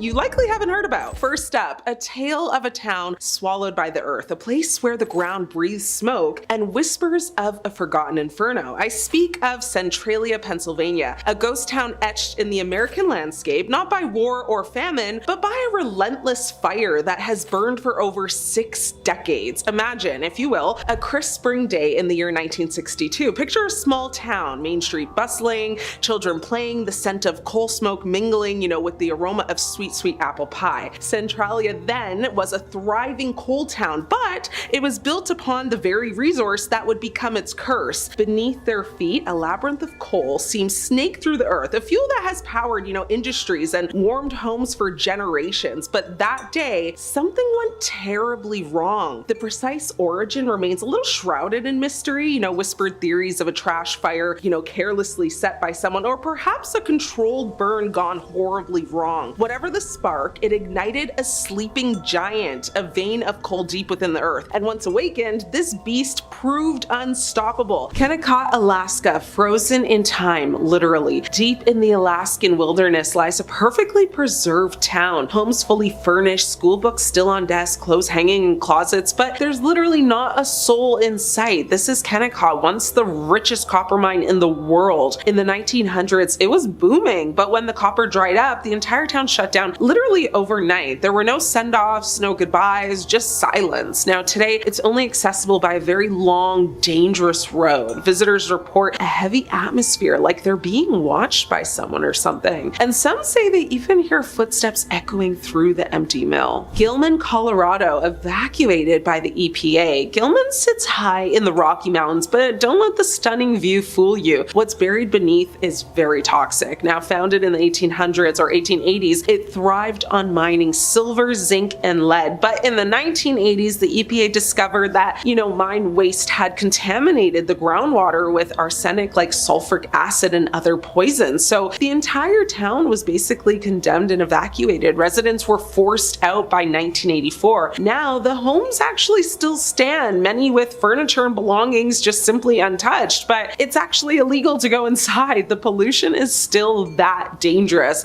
And locals say that at night you can actually hear mining carts rattling down tracks that haven't moved in 40 years. So safe to say it's probably haunted. Thurman, West Virginia, the town the railroad left behind. Thurman was a railroad boom town full of life in the early 1900s. It had banks, hotels, even casinos, but it was also built on one thing: coal. When the railway shifted to diesel and the coal industry crashed, the town then shriveled up. By 1950, it was nearly empty. The post office didn't close until 1995, with only 5 residents left. Today, you can walk its tracks and peek into buildings locked in time. It feels like the whole town is just waiting for something or someone to return. Some ghost hunters swear it already has. Rhyolite, Nevada, millionaire's mirage. Now, at its peak, Rhyolite had electricity before New York City. It had concrete sidewalks, an opera house, and even a stock exchange, but it all vanished in just 5 short years. The gold rush here was a mirage. The mine failed, banks collapsed, and people fled in groups, but some say the land was cursed long before settlers arrived. This sacred, land was never meant to be disturbed. Now, today, only the skeletons of buildings remain, including a house made of 50,000 beer bottles. Now, the silence there is overwhelming. Visitors report sudden dizziness, nausea, and an eerie sense that they're being followed. Last on my list for you today, I have Elkmont, Tennessee, where the Smokies swallowed a town. Now, deep inside the Great Smoky Mountains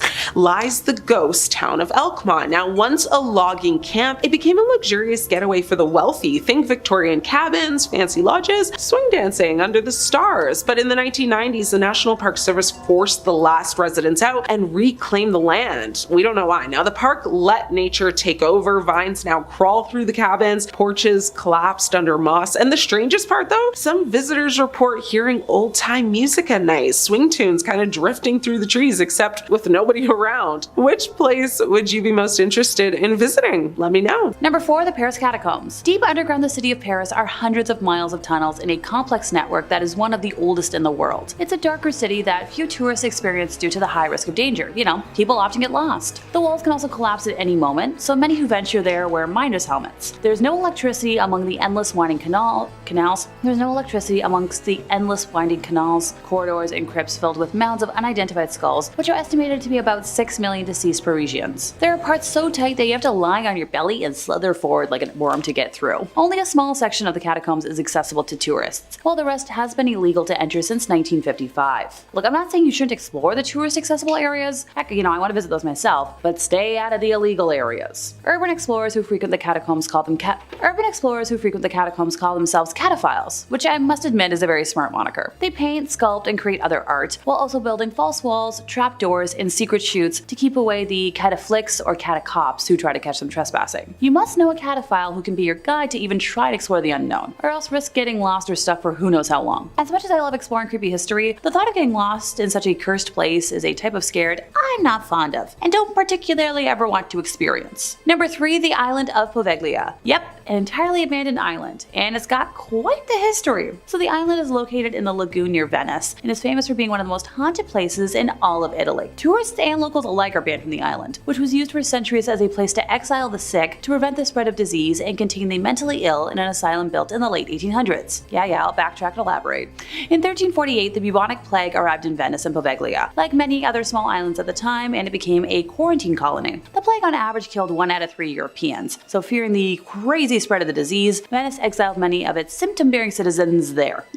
Go! At the island center, the dead and those too sick to protest were burned on giant pyres. This included the tens of thousands of Venice citizens dying on the mainland. These fires were burned once more in 1630 when the Black Death again swept through the city. A small island was used as a mass burial ground, and ashes from human remains make up as much as 50% of the island's soil, so I hope it's a good fertilizer. The deaths of nearly 160,000 people on the island have given it its nickname, the Island of Ghosts. A doctor at the asylum was known to have experimented on patients with crude lobotomies and jumped from the bell tower in the 1930s after claiming he'd been driven mad by ghosts. Decades later, nearby residents claimed to still hear the bell, although it was removed many years earlier. A report titled Haunted History states that some restoration work has started in recent history, but abruptly stopped without explanation, so maybe this is one spot on today's list that I don't want to visit, ever. Number 2, Bodie State Historic Park. Formerly a genuine gold mining town located east of the Sierra Nevada mountain range in Mono County, California, and now a national landmark, it is known as one of the best preserved ghost towns in the world. It is named after W.S. Bodie, first name unknown, but rumored to be either William or Waterman, who discovered gold in 1859 in an area now known as Brody Bluff. He tragically passed away in a snowstorm that same winter and was never present for what came to be. According to pioneer Judge McClinton, the district's name was changed from the proper spelling of Bodey to Body, and then a few other phonetic variations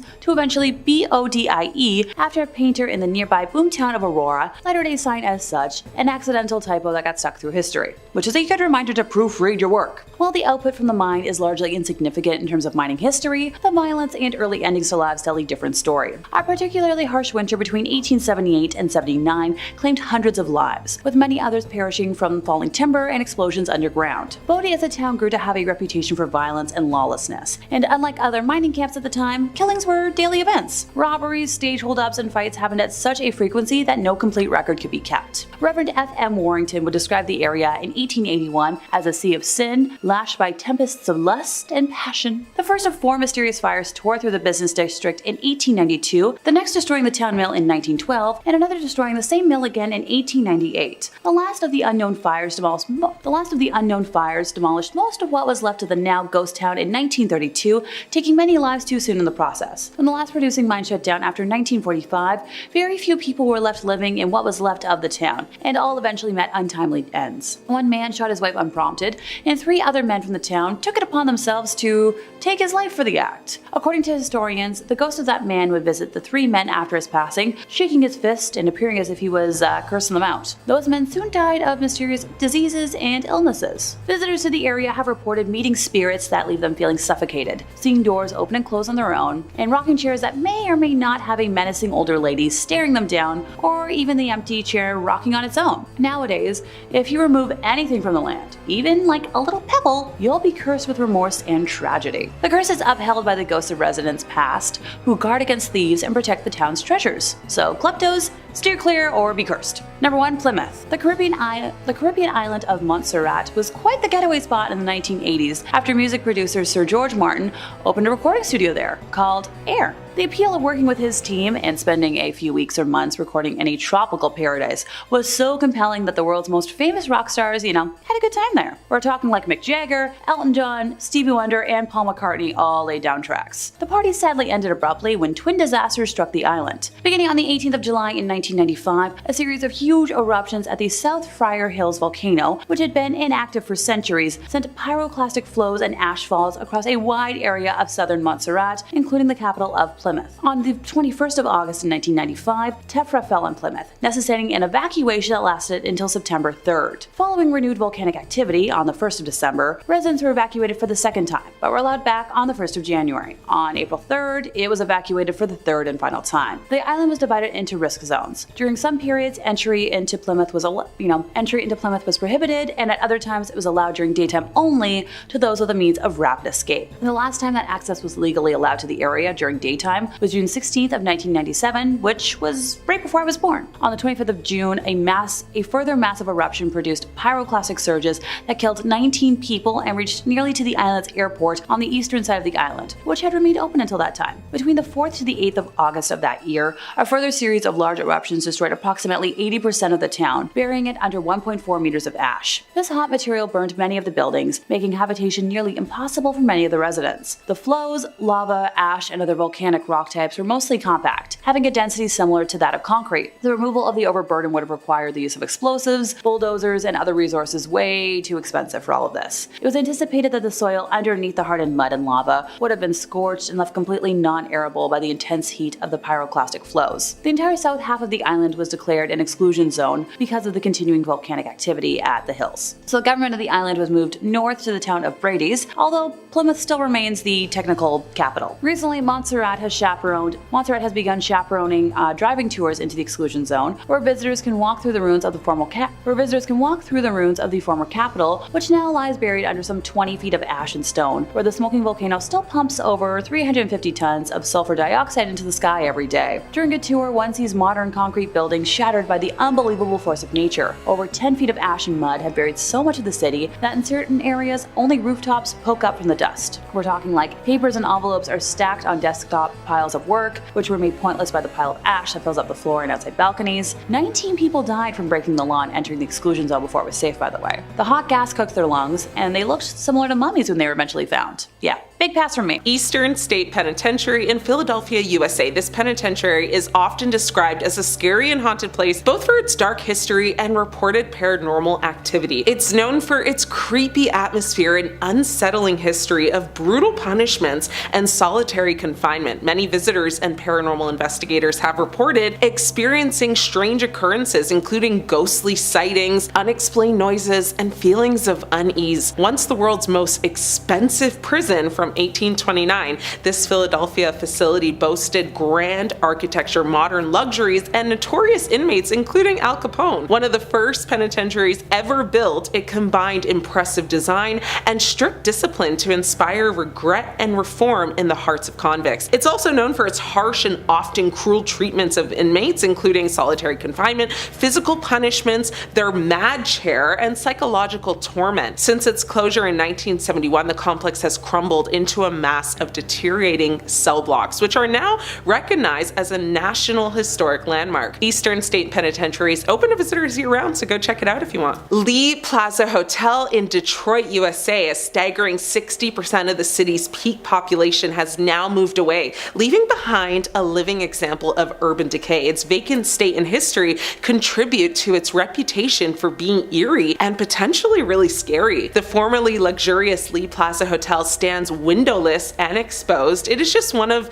Detroit's many abandoned places that mark the shocking decline of a major American city. Once at the center of a booming motor industry, the successive blows of economic recessions, competition from overseas, and race riots chipped away at Detroit's early prosperity. Winchester Mystery House in California, USA. A number of employees and a few visitors claim to have crossed paths with Clyde, a mustache man sometimes seen pushing a wheelbarrow in the basement or trying to repair the fireplace in the ballroom. Then there are the gentle tugs of shirts or skirts during tours, and the report from longtime maintenance worker Denny. It's safe to say this place is really haunted. Although damaged in the 1906 earthquake, the house is open to visitors who can actually explore the 160 surviving rooms. Eccentric and extravagant, this Victoria mansion in California is a maze of dead ends, secret doorways, and stairs that lead literally nowhere. Driven by paranoia and superstition, Sarah Winchester, widow of William Winchester, began building in 1884 and ordered that construction should never cease. In the 38 years until her passing, the residence mushroomed into a labyrinth of architectural oddities, 7 stories high. Bodie Ghost Town in California, USA. Visitors and park rangers have reported seeing ghostly figures, hearing disembodied voices, and experiencing really other strange occurrences. Settled by prosecutors lured by the California gold rush in the mid-1800s, Bodie became a booming mining town of fortune-hungry men, saloon shootouts, and brawls. Now, its fortune was short-lived, however, and by the 1890s, gold strikes elsewhere had drawn the crowds away, causing the population to dwindle. Now, frozen in time, this ghost town became a National Historical Landmark in the 1960s. Now, tourists, not miners, flock here to walk the deserted streets and admire the town's arrested decline. Verosia, Cyprus. Now, an urban museum of corroding classic cars, destroyed high-rise hotels, and shop fronts boasting the latest in 1970s fashion for the deserted Verosia quarter in Famagusta City. Time froze in 1974. Now, following the Turkish invasion of Cyprus, Verosia's inhabitants were forced into a life of exile. Verosia has become a destination for very dark tourism, attracting visitors interested in exploring places with a somber or very tragic history, further contributing to its reputation as a place with a strong atmosphere. Once a favorite destination of the rich and the famous, people today can only peep through barbed wire as nature reclaims all of the buildings. Raijiang Hotel in Pyongyang, now unoccupied, unopened, and never finished, and often called the Hotel of Doom or the Ghost Hotel due to its unfinished state and eerie appearance. This 105-story shell of the Raijiang Hotel is a scar on Pyongyang's skyline and North Korea Korea's pride. Construction on the hotel began in 1987, but stopped after 5 years due to just a lack of funds.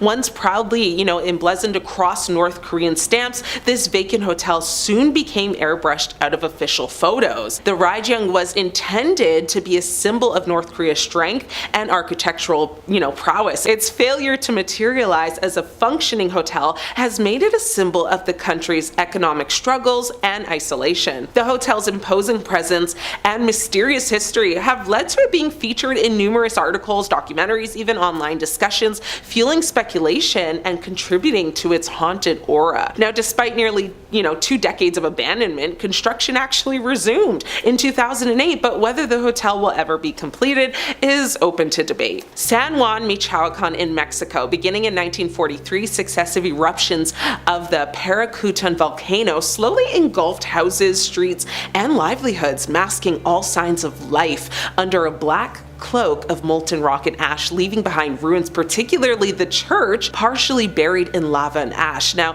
defiantly protruding from a desolate landscape of ash and lava, this church tower is all that remains of the devastated village of San Juan. Now, this makes it a site of historical interest and a stark reminder of nature's power, attracting visitors who find it both awe-inspiring and melancholic. Now, today, tourists drawn to this isolated ruin can marvel at the still intact, though vacant, altar inside. Now, the desolate and surreal landscape, combined with the story of a town buried by a volcano, evokes a sense of just melancholy and wonder and a little bit of haunted. Kalyazin, Russia, now boldly rising 75 meters above the waterline, the bell tower of the flooded St. Nicholas Church marks the site where the Russian town of Kalyazin once stood.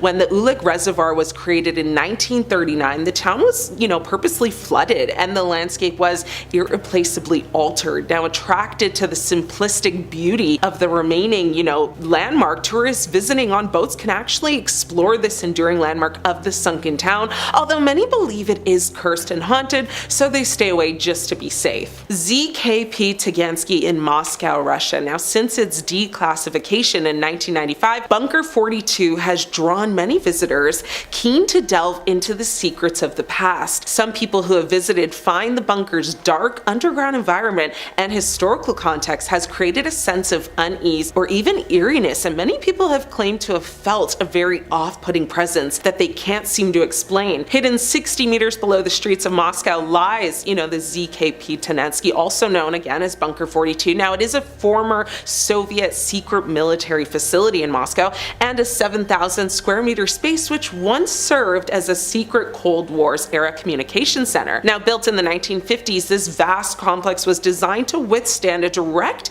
nuclear attack and filled with enough supplies to stay running for months afterwards. Saint Etienne Church in France. Now, this is the church that refused to just go away quietly. Saint Etienne le Vieux in Cayenne dates back to the 13th century, and honestly, it survived centuries of conflict until World War II. Now, during the Battle of Seine, a shell tore through the roof, and the once proud church was left gutted by fire and bomb damage. Now, instead of, rebuilding it, the city decided to actually leave the church abandoned as a war relic. But locals say something else stayed behind. Passersby have reported, hearing what sounds like chanting coming from inside, even though the church literally has no roof. Others have claimed to see a single light glowing in, kind of the dark of the night, despite there being no electricity in the ruin at all. Now, during restoration surveys, workers actually refused to go into the basement after hearing footsteps following them in the dark. So today, tourists stay, or they say, standing inside the broken, nave of the church feels like being watched from above, almost as if the souls taken during the battle, maybe they never really left the sanctuary where they sought refuge. So if you ever go, let me know what you hear. The Holy Trinity Church, this is in Shirak region in Armenia. Now, this is the church that was lost to the earthquake. Now, in the village of Patskaven stands the remains of the 19th century Holy Trinity Church. This is a place that was, once the heart of the community. Now, in 1988, Armenia was struck by the catastrophic earthquake, destroying literally thousands of buildings, homes, lives, and it included this church. Its dome collapsed almost instantly, unaliving several villagers who had run inside for shelter. They thought it would be safe there. They thought this was a safe spot, but it wasn't. The site was abandoned and left exactly as it fell. Prayer books still half buried in the rubble,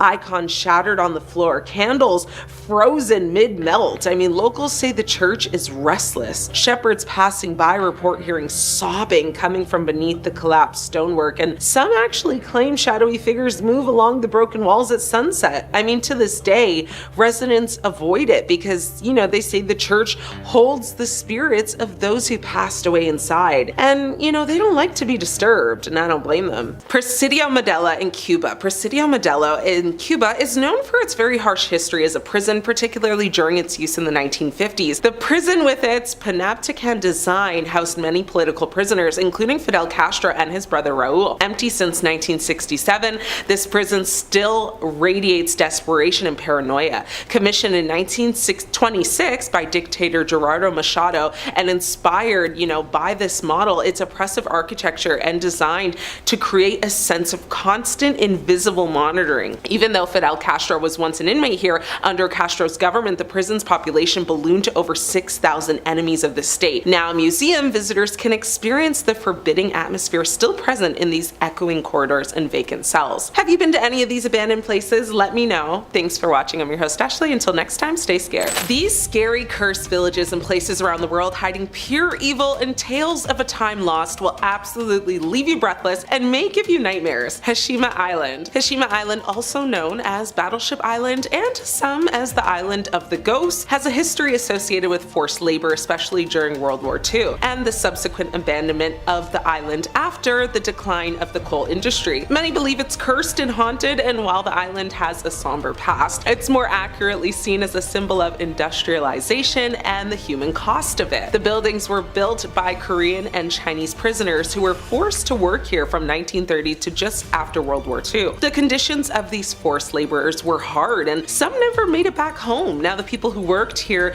named the island Jail Island or even Hell Island. Now, after the war, the Japanese came to the island to work here themselves. Centralia, Pennsylvania, a place where the fire still burns beneath the streets. Imagine waking up one morning to find the ground literally cracking open beneath your feet, smoke pouring from sinkholes, carbon monoxide creeping into your basement. Well, that's what happened in Centralia, Pennsylvania, a quiet coal town until 1962 when a fire accidentally ignited an underground coal seam. They thought it'd burn out in a few days, but it didn't. That fire is still burning today, over 60 years later. The roads warped, houses were swallowed by the earth. By the 1980s, people were ordered to evacuate. Today, graffiti-covered Route 61, known as Graffiti Highway, is the only clue left of a town once home to over 1,000 people. And some who return say they've heard voices in the smoke. It's definitely a creepy place to visit, but if you go, come back and let me know your experience. Dudleytown, Connecticut, the village that drives people insane. Locals call it the Village of the Damned. Now, Dudleytown, nestled in the so-called Dark Entry Forest, was once a small settlement in the 1700s, but then everything went wrong. Settlers went insane. People unalived themselves, lightning strikes, entire families just kind of going off. Now, even those who visited would suffer misfortune afterward. Rumors say the Dudley family brought a curse over from England, a punishment for betraying the monarchy. Today, the forest has completely consumed the town, and police guard it 24/7 to keep people away. Visitors who sneak in report a suffocating silence, whispering voices, and sudden nausea. It's literally a town so haunted that no one is allowed to visit, so stay away or don't. Times Beach, Missouri, poisoned by its own roads. In the early 1980s, a strange sickness swept through Times Beach, Missouri. Children developed rashes, pets passed away mysteriously, people were collapsing. The cause? Well, the roads. From 1972 to 1976, the city had paid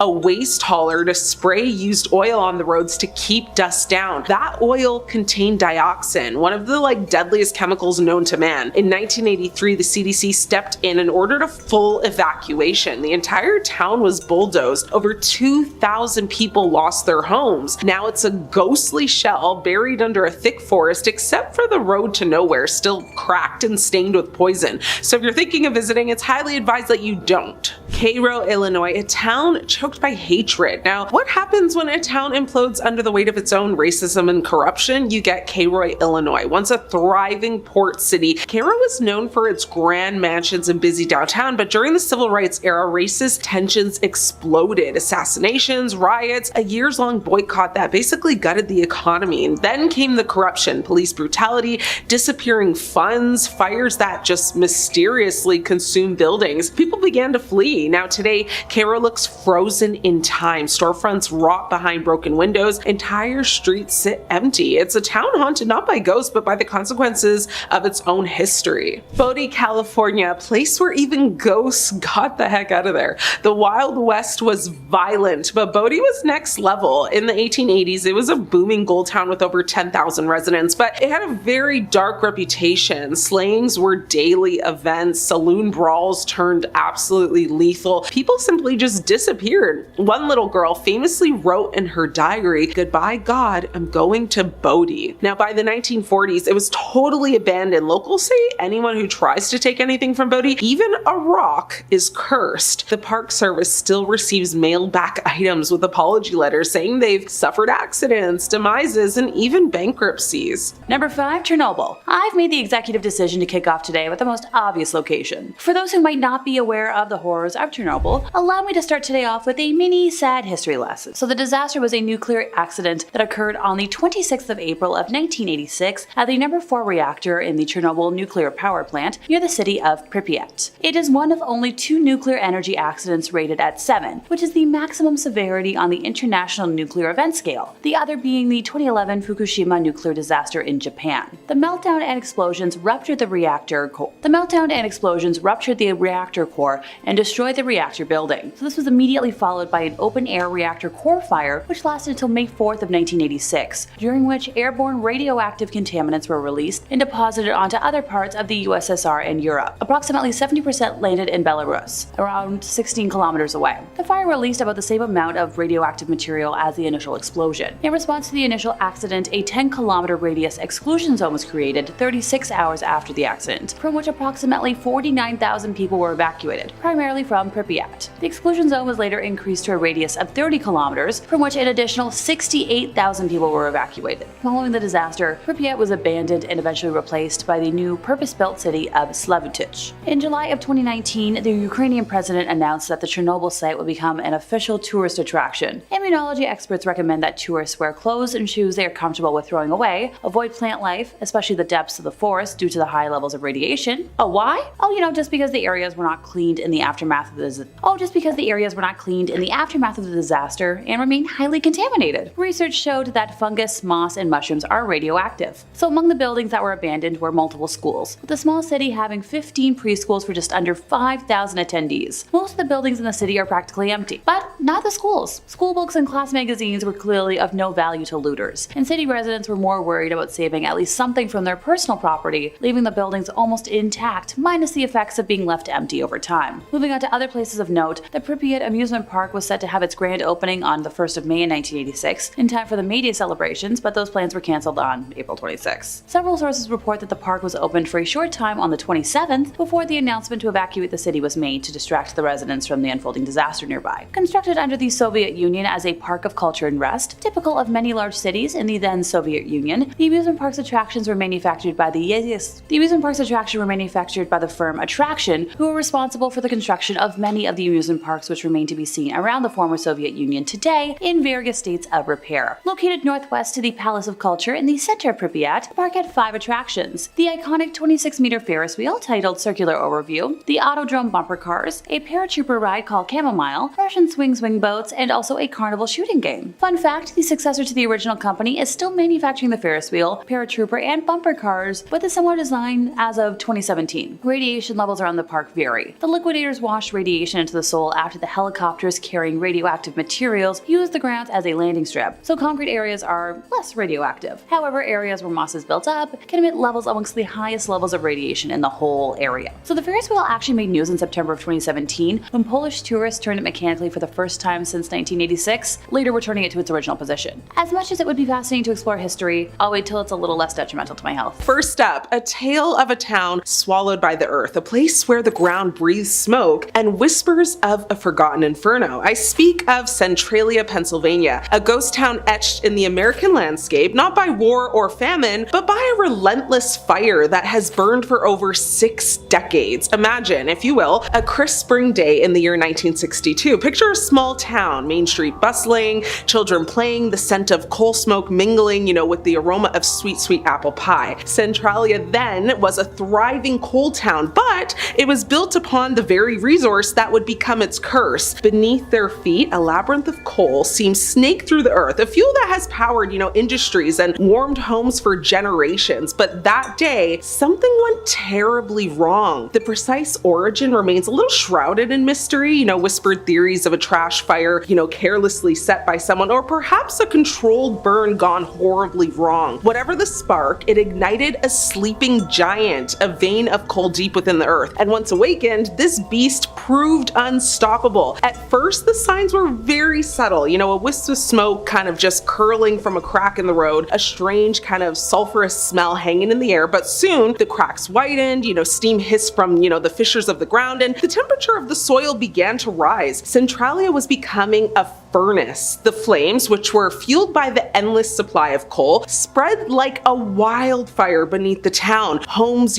buckled, foundations cracked, and gases seeped into basements, poisoning the air. The residents of Centralia, their lives intertwined with the coal that now threatened to consume them, were caught in a terrifying dilemma. Should they stay, clinging to their homes, or flee, abandoning everything they knew? Families were torn apart by this impossible choice. Businesses, shuttered, their windows, staring blankly into the smoky haze. The post office was then closed, a symbol of a community just slowly fading away. One by one, houses were swallowed by sinkholes, claimed by this relentless fire. This town was absolutely abandoned in the 1980s due to this coal mine fire that has been burning since the 1960s. Now, despite efforts to extinguish the fire, it continues to burn to this day, making Centralia unlivable and completely uninhabitable. Today, the town is an absolute ghost town, with many of its buildings and streets reclaimed by nature. I mean, Centralia stands, as a stark monument to the power of nature, a silent city kind of draped in a very eerie, perpetual fog. Route 61, once a major,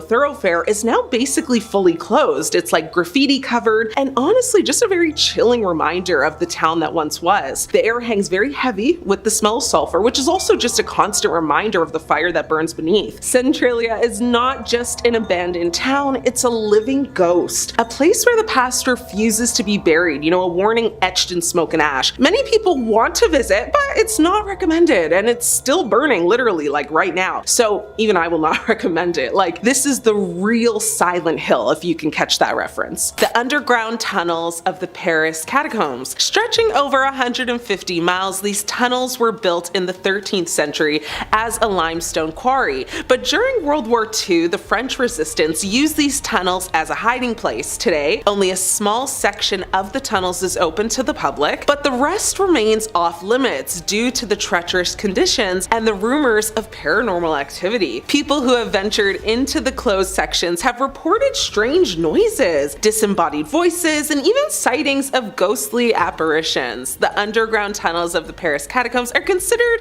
terrifying for several reasons. One, it's dark history. The catacombs were created in the 13th century, but during the 18th century, they were actually converted into a mass burial site. Over 6 million Parisians, hopefully I'm pronouncing that right, remains were transferred to the catacombs, creating a labyrinth tomb. There's very narrow and treacherous passages as well. The tunnels are winding and often very steep. Visitors must navigate through tight spaces, which can be claustrophobic and disorienting. There's also disturbing decorations. The catacombs feature arrangements of skulls and bones, often in intricate and kind of grisly patterns. These displays can be unsettling and evoke a sense of unease. There's a lot of reports of paranormal activity. Many visitors and explorers have reported strange occurrences, such as, unexplained noises and and voices and shadows. And while these claims are just rumored, of course, they contribute to the catacombs' eerie reputation. There's a lot of hidden and restricted areas. Only a small section of the catacombs is actually open to the public. The remaining tunnels are completely off limits due to safety concerns and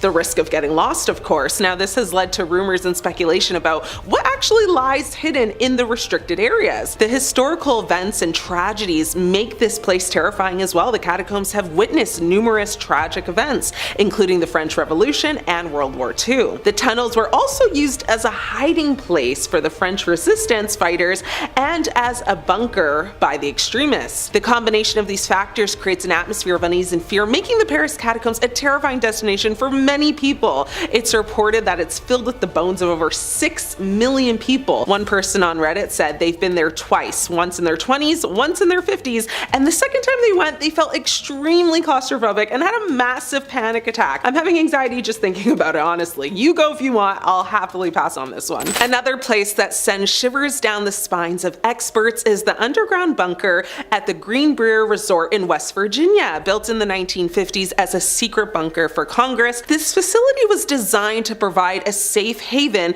in the event of a nuclear attack. But what's terrifying about this bunker is its history. In the 1990s, a group of explorers stumbled upon the bunker and what they found was shocking. The bunker was still fully furnished with beds, desks, and even a television. It was as if the occupants had simply just vanished into thin air. The underground bunker at the Greenbrier, also known as just simply the bunker, was designed to serve as a congressional emergency relocation site in the event of a nuclear attack or other national crisis. Now, the bunker was built between 1958 and 1961 during the height of the Cold War. The project was commissioned by the US government and the construction was overseen by the Army Corps of Engineers. The bunker was designed to accommodate all 535 members of Congress, as well as their staff and other essential personnel. The bunker is a self-sustaining underground facility that spans over 112,000 square feet. It's pretty big. It's built into the hillside beneath the Greenbrier Resort with a 25-ton blast door that seals the entrance. The bunker is actually divided into several sections, including one, the Congressional Chamber, which is a large room designed to accommodate all members of Congress, with a podium, of course, for the Speaker of the House. Two, the Senate and House of Representatives Chamber, which is similar, kind of smaller rooms for each chamber to conduct business. Three, the Presidential Suite, which of course is a private quarters for the president, complete with a bedroom, bathroom, and office. Four, the Communications Center, which is a room equipped with advanced communication equipment, including, telephones, radios, and teletype machines. Five, the Power Plant, which is a self-sustaining power generation system, including diesel generators and a fuel storage tank. Six, the Air Filtration System, which is an advanced air filtration system just designed to remove radioactive particles and other contaminants from the air. And seven, the medical facility, which is a fully equipped hospital complete with operating rooms, patient rooms, and medical supplies. Now, while the bunker is an impressive feat of engineering and design, there are several aspects that make it very unsettling and even terrifying. The abandonment and decay, for starters. The bunker was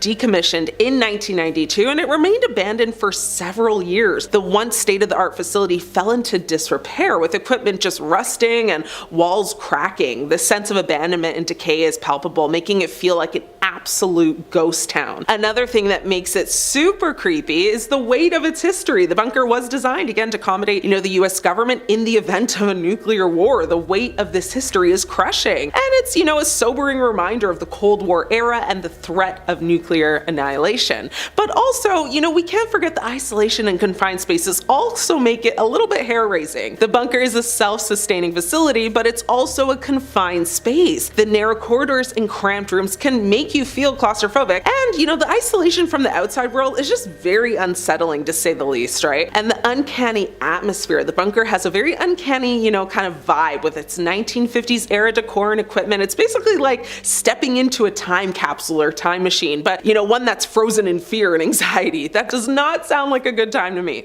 Honestly, this place sounds super fascinating, but also quite terrifying. Some people who have visited said the tour is an absolute must, but others, including experts, have said they refuse to explore and likely never will. Have any of you guys been? I'm curious to know. Let me know if you have and what you thought about it.